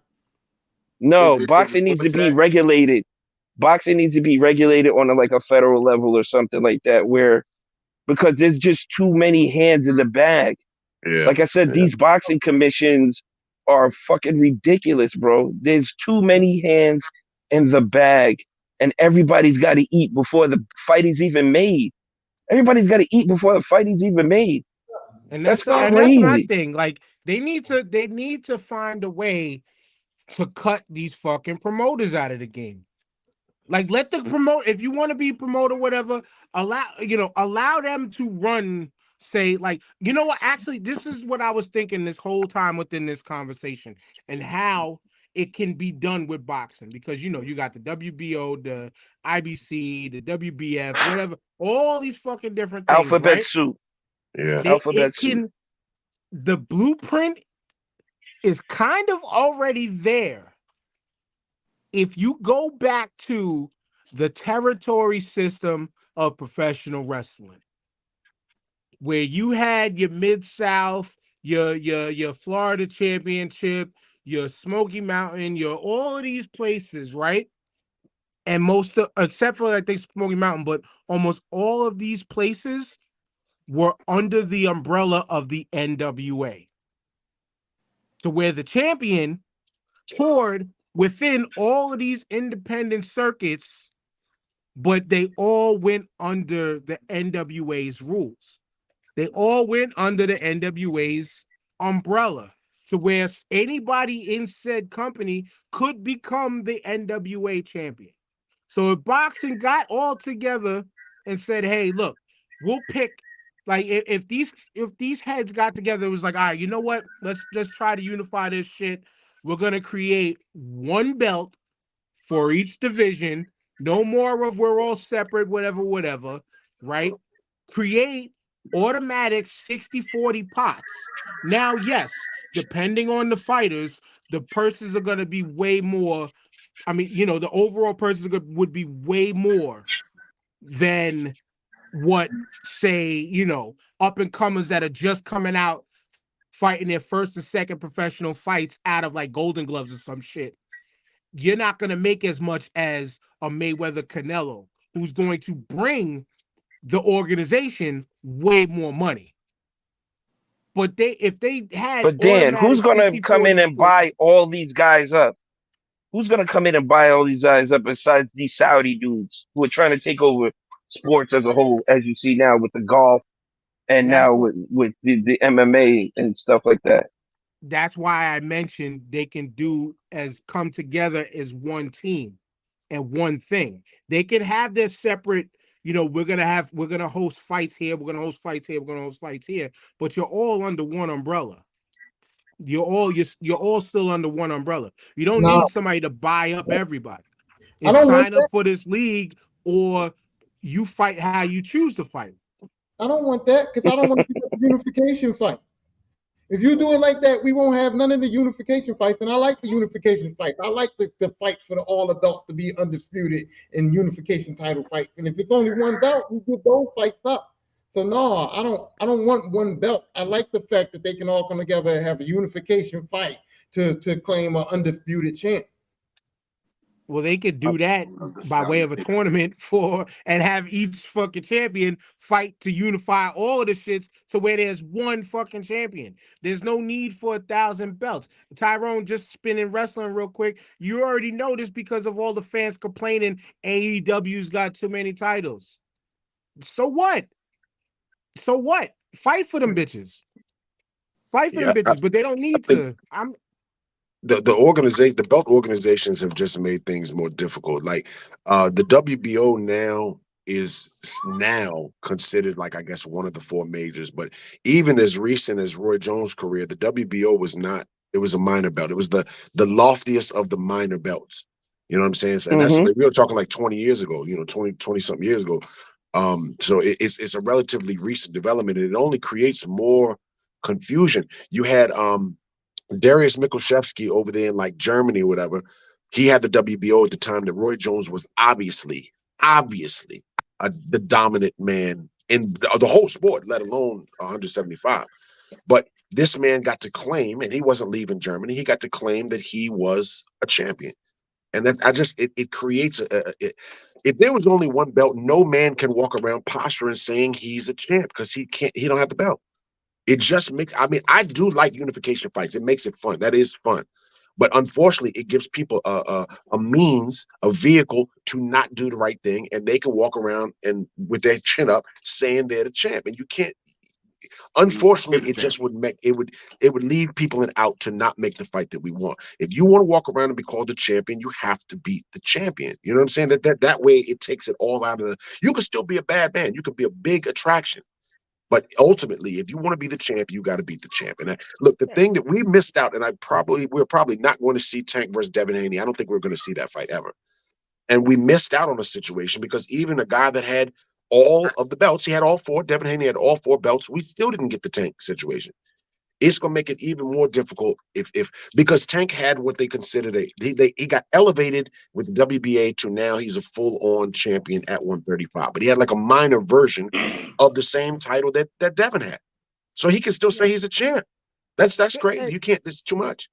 And when you got 4 people running around saying I'm the champ, I'm the champ, I'm the champ, but then Right. you said you like unification fights, but now because the promoters can't get along, you can't get those fights. So now you got 4 people saying that they're the best when you're not having the same output of the best versus the best. Yeah. It's being prevented by way of ownership. That's why I say, hate him, Dana White, in some respects, he did it right, with the exception of not paying the fighters the way that they deserve to be paid. But he did it right because when the fans called for certain matches and the matches were there, they happened with no ifs, ands, or buts. They happened. It just was an argument of pay. But I seen the fights happened. I seen Thelonious on there was saying Sven Octi. That's another situation. He had the at super middleweight, didn't leave Germany and hit the title. Joe Calzaghe pretty much did that till the tail end of his career also. So you already get guys that they want to protect their brand and they want to be able to do what they can do. And having a championship belt, one of them. Some of these dudes still walk around with like IBO championships. When people discuss Manny Pacquiao's career and they say he's an 8-division champion, one of those, I think at 140, was like an IBU or IBO. It was not even one of the major belts. It muddies the water for anybody who wants to even attempt to get involved in the sport. I have fight parties all the time. If somebody comes over and every single fight looks like, where are all these belts? People holding belts that aren't even, what are these? They got an NABF, like regional titles. You know what I'm saying? It just muddies the water and it makes it less special when an actual championship fight is taking place. People need to know that. It's difficult. I want people to be involved in the sport, but then I got to explain a really complicated. The eyes glaze over, like, all right, well, let me go get some of this fish. I don't care what you're talking about. Like, I'm not here for all of this shit. Yeah. I ain't here for all of this.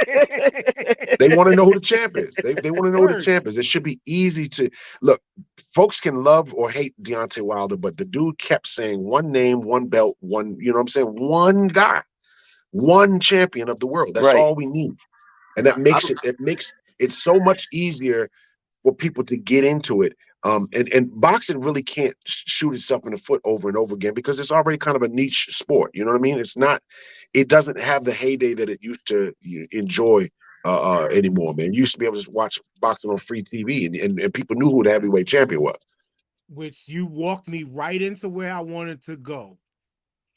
Yes, and shout out to Jamal once again. He didn't make it this week. He says that how, like, these light heavyweight, middleweights, flyweights, whatever, all them little midget tiny people weights, not non-normal human beings who are 200 plus and above, you know what I'm saying? Weights, right? They are exciting fights. But let's keep it real. The heavyweight division is what brought most of us to the yard. And I think, though there's some names coming about nowadays, the lack of a heavyweight division that you could kind of say we grew up on, to me, it did something to the sport. It kind of took away from the sport where, we had Tyson who was tearing up everybody until he got in front of a Evander Holyfield, or the unfortunate situation with Buster Douglas in Japan and things like that.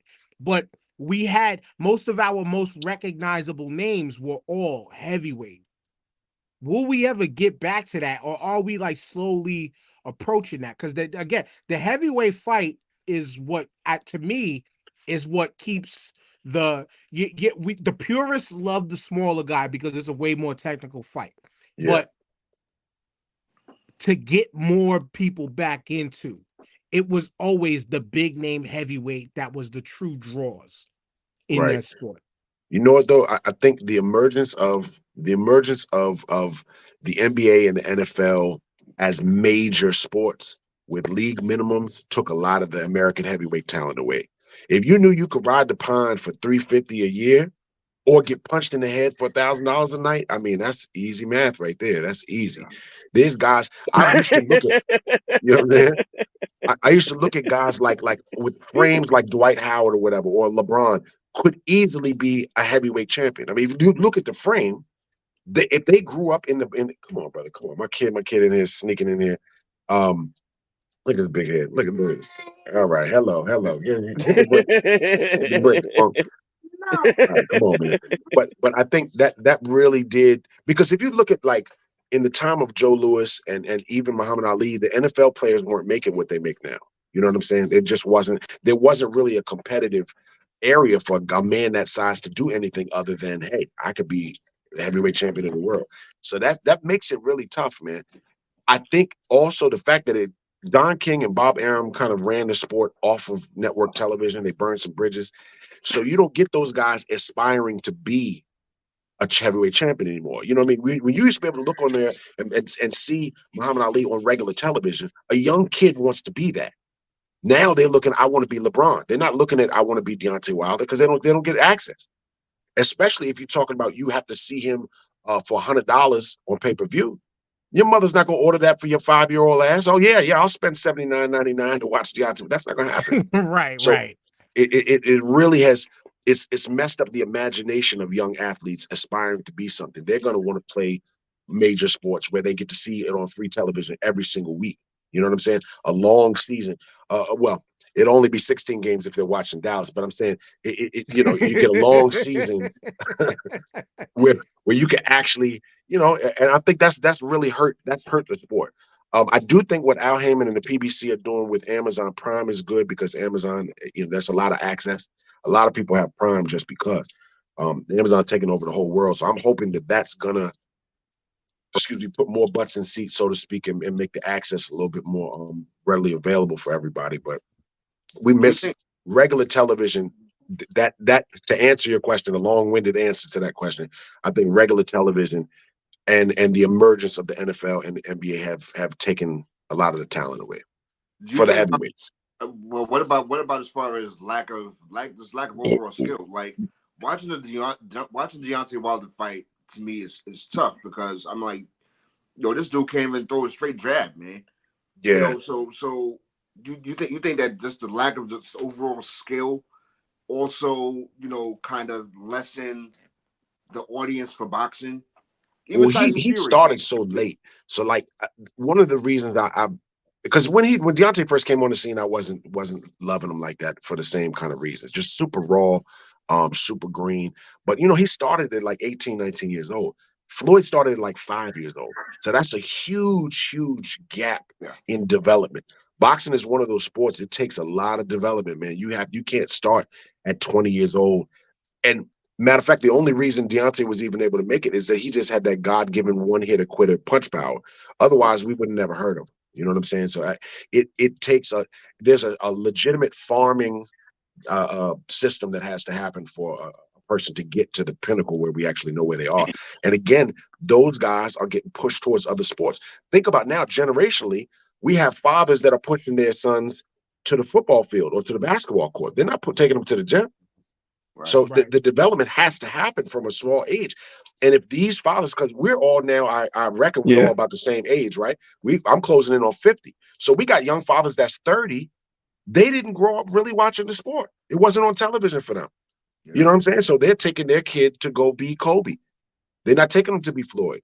It's unfortunate, man. It's opened the playing field, especially with the heavyweights, on a global place where now you have guys like Usyk and Tyson Fury, and you know what I'm saying, you have the Klitschko brothers were doing their thing. You now have European markets coming in to seize those positions. You're not going to have an Asian heavyweight champion of the world. They just don't make them like that. They're not large enough for that. Yeah, well, they make them, but they end up doing other shit. They're in professional wrestling. They're doing sumo, like, and that's not a stereotype. They do sumo over there. You know what I'm saying? Like, they do sumo in high school over there. Like, so it's different. But I like your point about the television aspect of things. But in counter conversation to that, we also just have to look at the times that we're in. The times TV evolved to where at one time that was the only way to get televised boxing was you're gonna get to see Muhammad Ali on CBS television at 8:00 tonight, because that was the deal that they was able to strike at those times. So where like now, yes, we got cable television, Yeah, pay-per-view is the thing, and that's where part of the bulk of their money comes into play. But you have ESPN, who does show Yeah. fights every so often. Or if you want to see some of the grassroots of boxing, you get a lot of those people that are 5-0, 6-0. You see them on those types of ESPN fight nights and things like that. Yeah. Once in a blue, like over the past few years, like NBC tried. And I know that was one of the first places I seen Keith One Time Thurman was Yeah, on free TV. But you're not getting it at that heavyweight level. To where, like, I do like your perspective of, I think it is the accessibility of other sports compared to, as far as the size is concerned. Well, And then two, with the head injury aspect of sports nowadays, because you mentioned people are pushing their children away from football at a young age and pushing them to soccer, which in endurance wise, it's far better. Yeah. But Yeah. then do they want to transition to the other side? Like, a lot of people wait now for their kids to play football in high school. But even football, that's something you do need at an early age. You do need to understand and learn how to play that level of human chess from young. It is You know, easy to pick up as an adult, but the foundations is what you're speaking to. And a lot of true foundations don't really start till young. Go ahead, Tyrone. you know what else fucked it up is natural talent. Because I've done boxing training, and to play football, if you can run fast and you have a slight ability to catch a football without even any training, you can actually be kind of decent playing football. Basketball, if you got a good jump shot and you if somewhat athletic, you can be actually decent playing basketball. Football, basketball don't take that much work to actually be a decent player. I'm not saying you don't have to put the Oh work in, no, but baseball needs tons of work. no. I'm not saying that you don't have to put work in, but I'm saying that if you have a natural talent to play basketball, natural athleticism, you can be pretty decent. If you have natural talent to play football, speed, certain things, you can be pretty decent. In boxing, it don't matter how good you are, you can get in there and get fucked up. And it's hard. The training for I did boxing training, and I stopped because I was like, you know what I'm going through? I actually can play football and go through half of this and be the best football player on the field. Yeah. So Yeah. no, I'm not doing this boxing shit when I know that I can go play football, do half of the training, and be the best motherfucker out there. Yeah, Whereas I can keep boxing, do all of the training, go in the ring, and get my ass whooped. It's extremely hard, man. It's super. I Tyrone, venture nobody to wants say, to get hit in the face. yeah, Nobody it's the wants to hardest get punched sport in the in the face, world. dog. Look, it not only is it the hardest, it's the deadliest sport on the planet. People die. People legitimately die. Like, I don't know that there's been a UFC death, and if there has, It's a gladiator sport. yeah, you literally look, the thing is, you're getting punched in the head over the course of 36 minutes. If you include the minute in between, it's a 45-minute endeavor of getting punched in the head. The reason why something like UFC, because I've had people try to argue that UFC is more dangerous. It's really not, though. It's a shorter fight. So if it's non-title, it's only 3 rounds, 5-minute rounds. And just the prospect of maybe getting kicked in the head keeps people at a further distance. You're standing further away. Or you might be locked up in grappling. So yeah, you could break my arm, but that doesn't kill you. You know what I'm saying? You getting drubbed up against the side of your head for 45 minutes, brother, that could kill you. And that's where the deaths actually happen. That's why they moved the fights from 15 rounds to 12. It was Boom Boom Mancini killed a Korean fighter. I forget the Korean fighter's name. Yeah. And I remember reduced that. them in I the remember 80s, that. That yeah. was in Vegas. Yeah. So, like, it's just, Yeah. it's a deadly sport, and it's super difficult. It's really, really hard. That's part of the reason I love it so much. I've been a martial artist my whole life, but I love watching boxing because it's just hard. It's it is playing chess for real, and there's legit punishment. Instead of me taking your rook or your bishop, I'm taking your chin. It sucks, man. It's hard. Body Let me shots, ask you all this, that Paul. stuff is hard, man. Let me ask you this. Real quick, Dan, real quick. Paul, because you're a martial artist, like you say. And like you said, you stand further back because you don't want to get kicked in the face and stuff like that. Right. That's not an easy thing to participate in either, because you're talking about joints and elbows and shit like that. That's not easy, dog. Like you're No, it's still not. putting your body on the line. You know what I'm For saying? sure. for sure. No, and I don't mean to undermine it at all, but I think because the speed and the distance that punches are, like if I could punch you, you could punch me. But by and large, if we're that close to each other, we can both hit each other. So things are coming so fast. The limbs are shorter. Things are coming in quick succession. It's just really difficult to know where to be and where not to be. And one split-second decision, wrong decision, and you could be out of there. It's really hard. Like I said, the UFC. Well, it's funny you say that. It's just because the Roy Jones Tarver fight, Roy was just a split second slower than Tarver, and he got knocked out. And you know what? James he threw Toney the punch at almost the same time.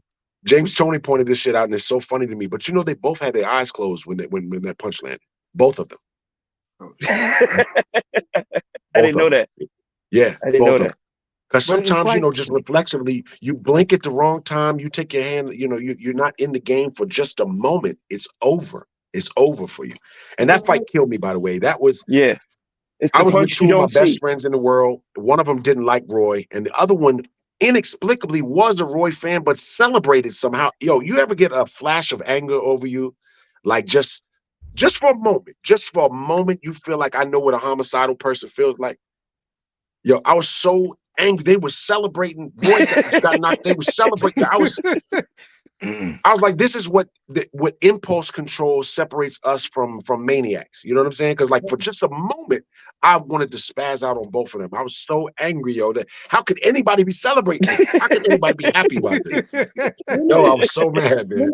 Listen, that hurt my heart. That hurt my heart because Roy Jones is my favorite boxer. Yeah. And I hate Tarver. Tarver got an ugly style. His style is aesthetically ugly. I mean, it just of all people, not him. Yeah. Jesus Christ, man. I'm with you on that. Look, Roy's career could have gone down so differently. Now, if you remember, Roy had already gone to heavyweight. He did not have to go back down and lose like 26 pounds or 25 pounds of muscle in X amount of months to fight Tarver. If I was advising Roy's career, this is what I would have done. James Toney was still there. Holyfield was still operating there.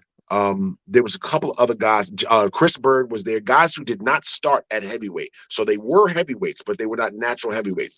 Lennox Lewis is the champion of the world. I would have had Roy fight, maybe do a rematch with James Toney. You probably could have pulled that off. The speed was still there. Or to a less dangerous effect, you do a John Ruiz, a Holyfield, you know, two of those kinds of guys. Fight Lennox, get knocked out. The memory of Roy would have been way different from what it is now. The way we look at him now, we would have seen him get knocked out by Tarver. We would have seen him get knocked out by Glenn Coffee Johnson and just get battered and bruised by guys that had no business. Oh, that's right. Okay, Filoni, I'm reading Filoni's drink. After he beats Ruiz, he's top 5 ever is what he's saying. He could, right? Seriously, that would, the legend of Roy would have been a different thing. But you know, Roy's the competitor. He's still trying to do things now. I think he just, if I've read this correctly, him and Tarver are doing an exhibition fight soon. 20 years later, they're about to do another one. So Roy, I don't think Roy would have stopped after Ruiz, but Deloney's makes a good point. We would have looked at him completely differently. But that killed me. That one in the Tyson loss to Buster Douglas killed me. Man, not have gotten Roy Jones. The one that killed me was Sweet Pea versus De La Hoya, and he definitely won that fight, bro. What you know what he did? Sweet Pea gave some shit up that you're not supposed to do. All right, in martial arts, they tell you, especially if you're doing like point fighting, right? You're supposed to play it like if the other dude scored on you, you're not supposed to acknowledge that at all. There was end of rounds where Sweet Pea was like hitting his own legs in frustration at the end of the round. Like you're if a judge was teetering on the edge about who to give the round to, you're telling the judge, you're making a decision for the judge. If you look frustrated with the round, all right, well, let me go ahead and give it to him. I loved Sweet Pea, but he was playing too much. You can't play. Defense is great, but you have to make them pay. You have to hit them. You know what I mean? You have to make them miss. You have to make them pay. You can't just show. All right, it's funny how things have changed where there were, I believe it was Willie Pep won a round without throwing a punch. But those days are gone. You have to throw punches. The offense is what wins the rounds. And I think Sweet Pea was so busy showing his superiority through the defense that you got to take it out of the hands of the judges, man. You have to do a little bit more. You got to counter. You have to counter. Yeah, he gave it away. Tyrone, He what you gonna gave say? gave that opportunity away. And I mean, look, let's be honest. They wanted a good-looking Hispanic guy. I mean, there was money to be made there. So they're not going to give it to a young brother from Norfolk, Virginia, wherever he's from Virginia, when they have this guy up and coming. You know what I'm saying? You got to take that food out of their mouth. You can't give them the opportunity just by kind of playing around a little bit. I think he left enough room for them to take it from him, and he didn't have to do that. Tyrone, what you Sweet gonna Pea was say? amazing though. I was just gonna bring up when Paul was talking about how like one slip up, one false move could fuck you up. And I remember when Lennox lost to Rockmine and everybody was like, "Oh, I've seen Rockmine the champion. He beat Lennox." And Lennox said, "Yo, listen, I got caught slipping, and if you're a heavyweight boxer and you get caught slipping, you can get knocked the fuck out." And everybody Yeah. was like, "No, Lennox is making an excuse," but Lennox was like, "Yo, I can beat dude very easily. I fucked around and found out, got caught slipping, and then when Lennox had the rematch and he fucked Rockmine up, everybody was like, oh, but Lennox was right. He was like, I just got caught slipping in boxing. If you slip, you can be knocked out." Yeah. And led to the Did you know famous. in that situation too that he's lucky he had a contractual in his contract he was able to force the rematch because Mike Tyson was trying to get the fight with Rockman right after that. And actually Lennox went to court and prevented that so that he could get the rematch with Rockman because there was going to be that would have been Mike Tyson's opportunity to be the heavyweight champion of the world again, which would have been crazy, man. I remember the time being really, really angry at Lennox Lewis for that because I was a Mike Tyson guy. I was a Mike Tyson guy. Like that was my dude, man. And then we didn't get to see that Mike get that opportunity against Rockman because Lennox forced the rematch in the courts.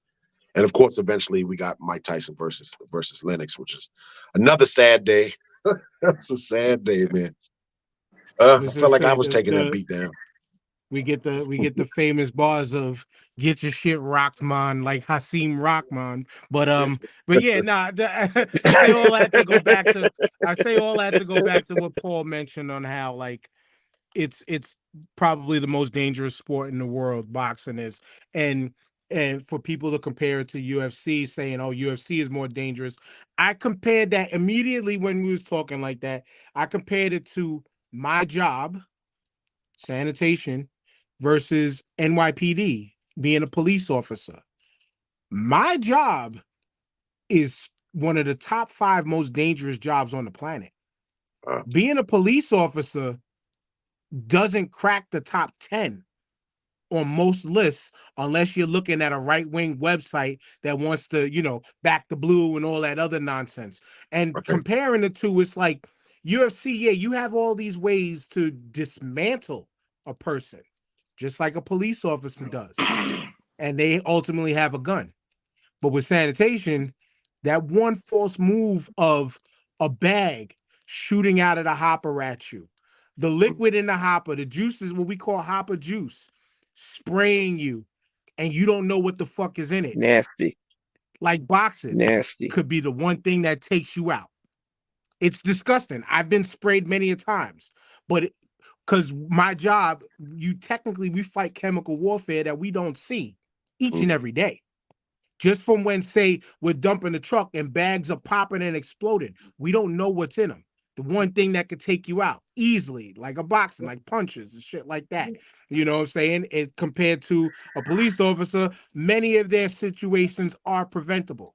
It's just who's the person behind the gun. Bro, You know what I'm saying? I gotta Man. commend you. Look, I lasted 2 days. I worked the truck 2 days.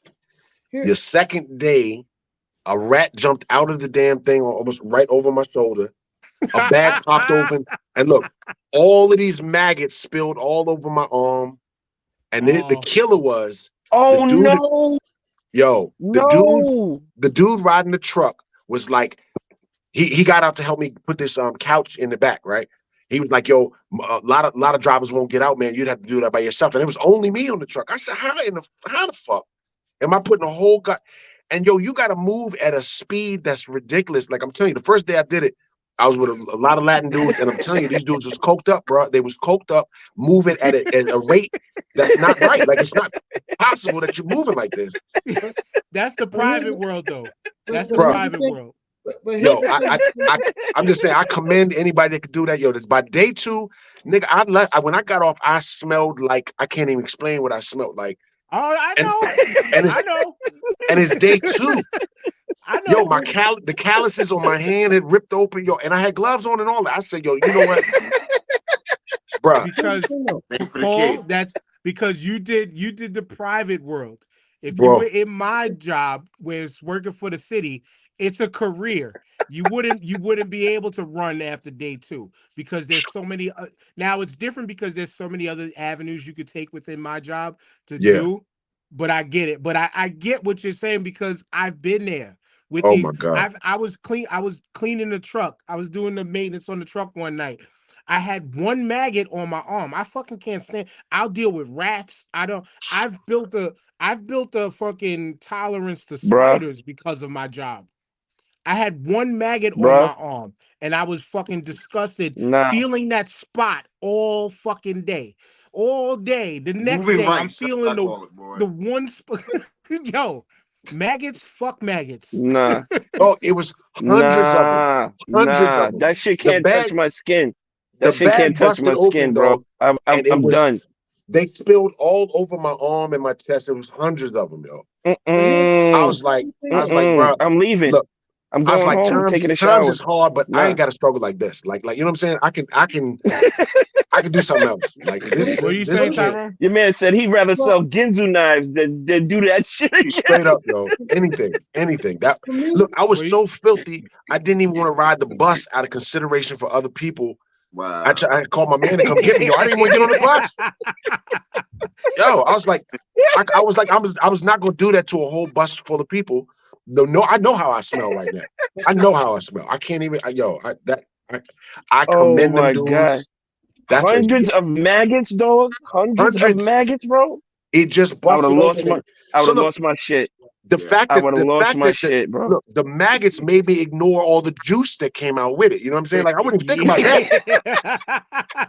but I for wouldn't me, think about the liquid. It's all the maggot all over my arm, yo.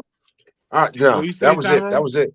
That was my I last day. think for me, it's the perception of the danger. Like he's giving this maggot story, and you're talking about trash truck juice spilling and squirting in your eye and all that. But then a police officer says, "Hey, I got shot at today," and your job don't look dangerous as the cop. And that's the same thing Right. with boxing versus UFC. I see somebody and he say he got punched in the face with a man with a boxing glove on, and then I see a nigga at UFC get kneed with a bare knee across his fucking chin. UFC looks way worse than boxing. So it's Yeah, the it's all of the yeah, danger. like you say, You know what it's I mean? perception. Yeah. Perception to the actual reality of one is way more dangerous, definitely, than the other. But Yeah. perception will make you think otherwise. Yeah. Perception will make you think otherwise. But something we also said within this, we were talking about television when Paul brought up, lack of seeing free fights and stuff like that. WWE is saying goodbye to television in a way, not fully, but they're saying goodbye to television as far as the USA Network. So we're talking almost 25, 30 years of seeing Monday Night Raw on USA. Wow. Gone. Going to Netflix now. What do y'all, Tyrone? I'm gonna start with you. What do you think of this new move to bring in semi-live television to Netflix? I think it's excellent because that's where the world is going. The world is going to streaming. You know what I mean? It used to be cable TV, and now it's going to streaming. And guess what? Guess what? People who are complaining about it being on Netflix, you can't watch it on USA neither. If you want to watch it on USA, you got to have some kind of streaming or you got to have some kind of cable TV. So you still got to pay for it anyway. And everything is going the way of streaming. And most people already have Netflix. You know what I mean? Most of the people I know, they already have Netflix. So I think this is a great move. The money is right. The deal is right. The time is right. Everything's right for me. I like. Yeah, now the way this deal is to what I've learned is set up is Netflix has it's a 10-year deal for 5 billion. This is once again the two W's is bigger than a Vince McMahon. The two W's are bigger than Vince McMahon. And $5 billion over 10 years, but they have a 5-year option to buy them out and cut their deal, end the deal or continue on for the rest of the 10-year deal. All right, I mean, Paul, like, what do you think about this comparing to everything else we talked about, and what kind of move do you think this is? I mean, Netflix is kind of running the show, man. This caused a lot of people to scramble and rethink and reconfigure the way that they're doing their business. So it's probably good. It's the biggest name brand in streaming right now. If you look at the consolidation of what happened with HBO, what happened with Showtime, Showtime is now underneath the Paramount Plus situation, and Showtime and Max, and people are scrambling to position themselves to compete with Netflix, because Netflix is running it, man. I mean, that's good. That's if you're gonna excuse me, align yourself with a streaming service, that's the one you want. That's the biggest name. But no, there's nobody's that says Paramount Plus and chill. We don't say that. It's Netflix and chill. You know what I'm saying? So everybody knows that. That's the biggest Right. brand in streaming. So that's probably a great thing. Like I said, I haven't watched wrestling in a long time, but everybody, your kids have their own little sub account in your account for wrestling. You know what I mean? It's a good thing. Everybody's going to get to see that. I don't know where else you would have a more visible vehicle for wrestling. So that's got to be a good thing. Shit, I wish boxing was on Netflix. Something like that. Yeah. Like Ed Word, said, word. WWE has always been ahead of the curve. They were first with closed circuit television. They revolutionized the pay-per-view model. They were doing OTT streaming before ESPN or Disney or HBO. And now with Netflix, now they're doing live programming for the first time with a company that will bring them 1 million viewers every Monday night. I mean, good point. And yeah, they can very well do that.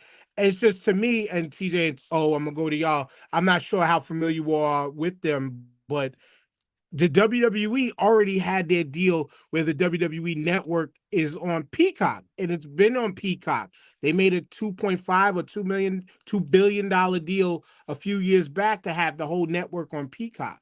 So it's like do we foresee them moving everything over to Netflix eventually? And to me, the one thing that just bothers me about it is WWE as a network as a whole. I don't know if y'all had it or not, y'all too, but WWE as a network as a whole, when they first started their whole streaming network, they had like their setup was better than most of these streaming platforms already. But the smart thing in this is they align themselves with somebody who's already in hundreds of millions of households worldwide. Right. What's y'all thoughts? Which is why like the Netflix deal was such a great move. So if you ask me, but most of people I know in my circle, they're doing away with cable altogether. You know what I'm saying? Just dealing strictly with having internet and just dealing with streaming services. So this is really like I think it was Ed that said that WWE is ahead of the curve. It proves it right there with this Netflix deal. My thing is, so here's how I feel about it. Go ahead, Tyrone, and then I would jump in. There's no reason to move everything over to Netflix. You still got whatever Peacock going on, and you got your deal with Netflix going on, and that's going to be lucrative for you too. You don't have to put all your shit in one basket. You got two baskets. That's not going to stop. If you move everything to Netflix, the Netflix subscriptions aren't going to go up. The people who already got Netflix is just going to watch the pay-per-views, whereas you make more money having it on Peacock where people can watch different shit. Moving everything to Netflix ain't going to make no more extra money. Here's how I see it, right? These streaming services, and it started with like Amazon showing live MLB games. Hulu now promotes live sports. Even HBO Max shows they teamed up with Bleacher Report, and they show a lot of live NBA games and stuff like that. Netflix was out the loop with streaming live sports. This is going to help Netflix tremendously. Yes. And it might bring me back into the fold because I really don't watch regular TV outside of live sports and the news. I do watch everything else off these streaming platforms. Mm-hmm. So I'm eventually getting off the cable, cutting the cord with cable as well. So I can now go in. It's easier for me to access it because it's always going to be on Netflix. And if I miss Monday night, I can watch it again on Tuesday, Wednesday, Thursday, or what have you. So I can watch what's happening and I can eventually catch up and be in the loop. So for me, as a person that used to watch it and stopped watching it, it can bring me back into the fold. So I like the move for both the WWE and Netflix. It was a marriage that needed to happen. And like you said, they already have a built-in base. and probably the majority of people who do watch wrestling already have Netflix, so it's going to be easier for them to access that way as well. That's the way I see it. It's just adding another feature to live sports on a streaming network. Right, like Ed said, the intention is for Netflix to be the global hub for WWE as their international deals dwindle down. Absolutely, like they've been trying to branch out globally. See, the problem for me in WWE is they never played well with others. It's you're in their universe and that's it. They never truly played well with others unless they were doing something where they were financing another company, i.e., how they used to do with ECW back in the day. They used to help Paul Heyman payroll and pay. Paul Heyman used to have a lot of problems with paying people until a couple loans here and there from Vince McMahon helped them carry through until eventually he had to shut his doors. Who else do you go back to buy? To have them buy you? Easy, things like that. But yeah, I mean, for this Netflix situation, it's a great deal for them. It's a great deal for Netflix. They're already in international homes. I mean, Netflix is already global. Netflix is already global. I think it's in over 250 plus million homes. I think just within the US alone. No, I think that's globally over 250 plus million subscribers globally. This is just the whole thing of cable television is definitely dying a slow death. But some people realize, some people don't. All these damn streaming services, you're still going to end up paying the same amount you did for cable eventually. Because if you know your cable packages, as soon as you cut television, everything, them little discounts that you get that keep $30, $40 off your bill, now you're going to be paying that $100 a month. Now we're going to spin these cable companies to where, 100, you know what? We're going to charge $120 a month for your internet.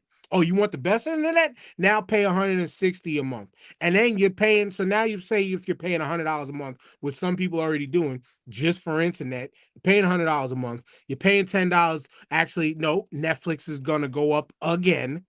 So you're probably going to get to the $16 to $20 a month for Netflix. No longer can share your passwords because they know if you log into somebody else's shit at another address under another IP, they're zapping you from that shit.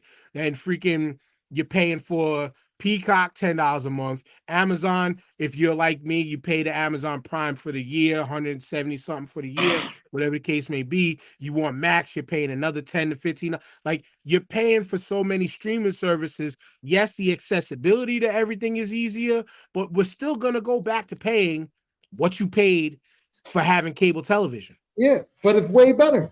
The streaming services paying for all that. If cable costs me $200 and the streaming services and my internet cost me $200, fuck cable, because I don't watch half the shit that's on there. Right. To watch hardly anything. I watch sports on regular TV, and maybe some reruns of shows that I can watch on any of those streaming platforms anyway. So fuck cable. If I'm paying $200 for internet and all of my streaming platforms, it's way better than having cable TV. Because I don't use it. I think sports is the only thing that's going to save cable in the long run. Because you can watch all that other shit on the streaming network. Which brings it back full circle. Bring back some boxing to regular television. Bring back some boxing to regular television. It'll help. It's just the content on the streaming services are better than what cable is offering right now. And they can't really compete. Just the accessibility of it. And they can't pay. That part. It really is just, it's not that it's better, it's the accessibility. Yeah, because you can watch it on your phone. Right. And you can watch what you want instead of being subjected to the programming. Yeah. No commercials. Well, no commercials. Add no another commercials, $15 no advertisements. for no commercials. Yeah. Add some more dollars to your bill for no commercials. But that's it. Way to bring it back full circle. We're done. I think we had more, but fuck it. The boxing conversation was great enough, man. I consistently still want to get back into more boxing, just interpersonal level of things, because I can't say I miss it. I just miss, like I mentioned before, I miss a legit heavyweight division. I miss the people my size and bigger getting in the ring with this shit. You know what I'm saying? Like we need a renaissance of a Foreman Ali and Frazier and Tyson Lewis It'll circle back Holyfield, around and again. It'll circle hopefully, back around again. hopefully. But we're done. Paul, final Yo, shout outs. You know what to do. yo, I appreciate y'all. First of all, I appreciate y'all for having me, man. I enjoy myself. So anytime y'all want to talk some boxing, please. I live in a house with 2 kids, so even talking to adults itself is a fucking privilege. Uh, so, so by all means, I'll come through, man, anytime, man. Also, just real quick, if you happen to know anybody's watching and you happen to be in the city of Baltimore and you're interested in doing some martial arts, come holler at me. Ring Dragon Martial Arts, come do that. I'm trying to give these kids out here. Baltimore is a crazy city, and I know there's a lot of crazy cities, but this has got a special brand of madness out here, and I'm trying to give some kids and adults just something else to do with themselves, something productive, something positive. So by all means, holler at me. I'm trying to curtail some of this violence with black youth up here as best I can. And I mean, we can still be violent, but we can live. You know what I mean? So Yeah. definitely check me out for that, man. And I appreciate you guys very, very much. Like I said, this was fun. I would do this anytime. I can't quite totally escape my kids, as you've seen, because the oldest came down here and poked his little head down here. But I'm always down if y'all got time for me, man. I really appreciate it. Word. Well, definitely. And any major boxing event or something, for sure, just be like, Yeah. yo, we gotta talk about it. And everybody's always welcome. So you already know the invite's always extended. If y'all don't know that the first Amazon PBC venture is on March 30th, and that's the Tim Tszyu, Keith Thurman card, and Rolly Romero. He's kind of a clown, but he's still fun to watch. He's fighting our Pitbull Cruz on that card too. So check that out. If y'all get a chance, we'll get to see what the Amazon package is looking like as far as boxing. This will be their first rollout. Paul's on the All Amazon right. package, but Yeah. we with that. But, and if I was in the area, I'd definitely be making a visit, because I got a level of violence that I need to find a way to just let it out instead of constantly containing it. Yeah. Where I work is produced. Man, listen, I've borderline 180ing into the side that would land me behind bars. So I know what martial arts is supposed to do. Yeah. And Yeah. I've been itching since a kid to do something. I just haven't been able to make time. But if I was in the area, of course, we got to go to the homies first. You always support your people first.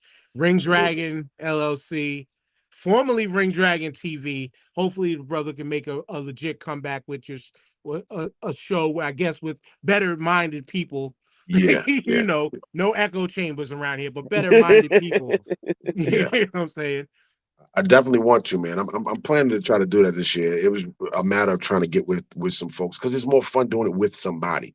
I could get on there and run Easily. my mouth, you know what I mean? But Easily. it's much more it's just more entertaining to look forward to being able to chop it up with somebody consistently. And the dudes I had just, you don't want to think certain things about people, but there had to have been, well, I'm going to say had to, what I believe, there was definitely some racial undertones in the way that Deontay Wilder was being talked about, the way a lot of that situation with Fury went down. I was like, there's no way I can continue to do something consistently with you when I think that's if your worldview is that way, that's cool. You're allowed to do what you want to do, but you can't do that with me. You know what I mean? So I had to pull the plug on that, but I'm hoping to do that, brother. I'm hoping to. This year, hopefully. And it's easy. It's easier to just say Wilder's nice, but he can't box. It's just easier to say that. Right. It's easier to say that. But in expanding and doing other things that we like to do all the time, Tyrone, the wrestling podcast, the Lisper podcast, you know what to do. Yep, wrestling podcast, a listen podcast, and I just like to have a guest on here. I always like when we have guests because they don't be knowing, but I like to have guests on here because they come in, they give a different perspective. He's very knowledgeable about something that we may not know, and I like men that can come on and articulate and do everything you do. So, Paul, I thank you for coming. I really enjoyed it. And like I said, we got the wrestling podcast, the Lisper podcast, and You can catch me at the list on TikTok because I said some shit today. Dan, you might want to go over there. I said some shit today, you know what I mean? So shout out to that. And yeah, it was a fun show. I enjoyed it. Oh, I'm sure. I'm gonna go over there. I'm sure you said I love Terry Bollea and I love you, Vince McMahon, but we ain't gonna go there. Big O. Yes, sir. Yes, sir. Great show today, man. I enjoyed it. I learned a lot of stuff about boxing. You know, I great show, man. I enjoyed it. For my sports betting brothers, Travis Kelce scored. You know, we up 7. Chiefs up 7-0 right now. So if you have Travis Kelce as anytime scorer, yeah, we up right now. But yeah, like I said, man, great show, man. Yo, TJ is on you, man. Yo, Paul, thanks for coming out. If I lived closer, I would be over there just for the workout, bro. As a former jiu-jitsu guy, and I used to wrestle in high school, that workout is unparalleled to anything I used to do in the gym on a regular basis. The cardio, the stamina you need to have to go through those workouts. I'd have been down to 190 by now if I continued those type of workouts. But I'll sit here at a lofty 218 in myself, and I'm trying to get down again. But thank you for coming out. You're always welcome to come on. You know that big fight is coming up at the end of March. You're more than welcome to come back on and talk about it before and after. So we definitely can chop it up again. Fellas, another great show. Shout out to everybody in the comments. Ed, Curtis, Thelonious Monk, all of y'all. Thank y'all for participating. It's another great show. And love to have you guys on. Another great show again. And as always, because Tyrone ended the show with the box, hooksrub.com, 20% off your order using the code STARTING5. It's time to go in and see. This is what I forgot to talk about when we got the NFL shit out the way. But it's time to go watch to see if the league is as predictable as they tried to say it is. They tried to say that they were foreshadowing in the Super Bowl logo that it's there was Colors. there was a news outlet allegedly saying approaching the Baltimore San Francisco Super Bowl. But we got to see these games play out. Let's see what happens. It just scored. Peace. Just scored. See y'all next week. Appreciate it.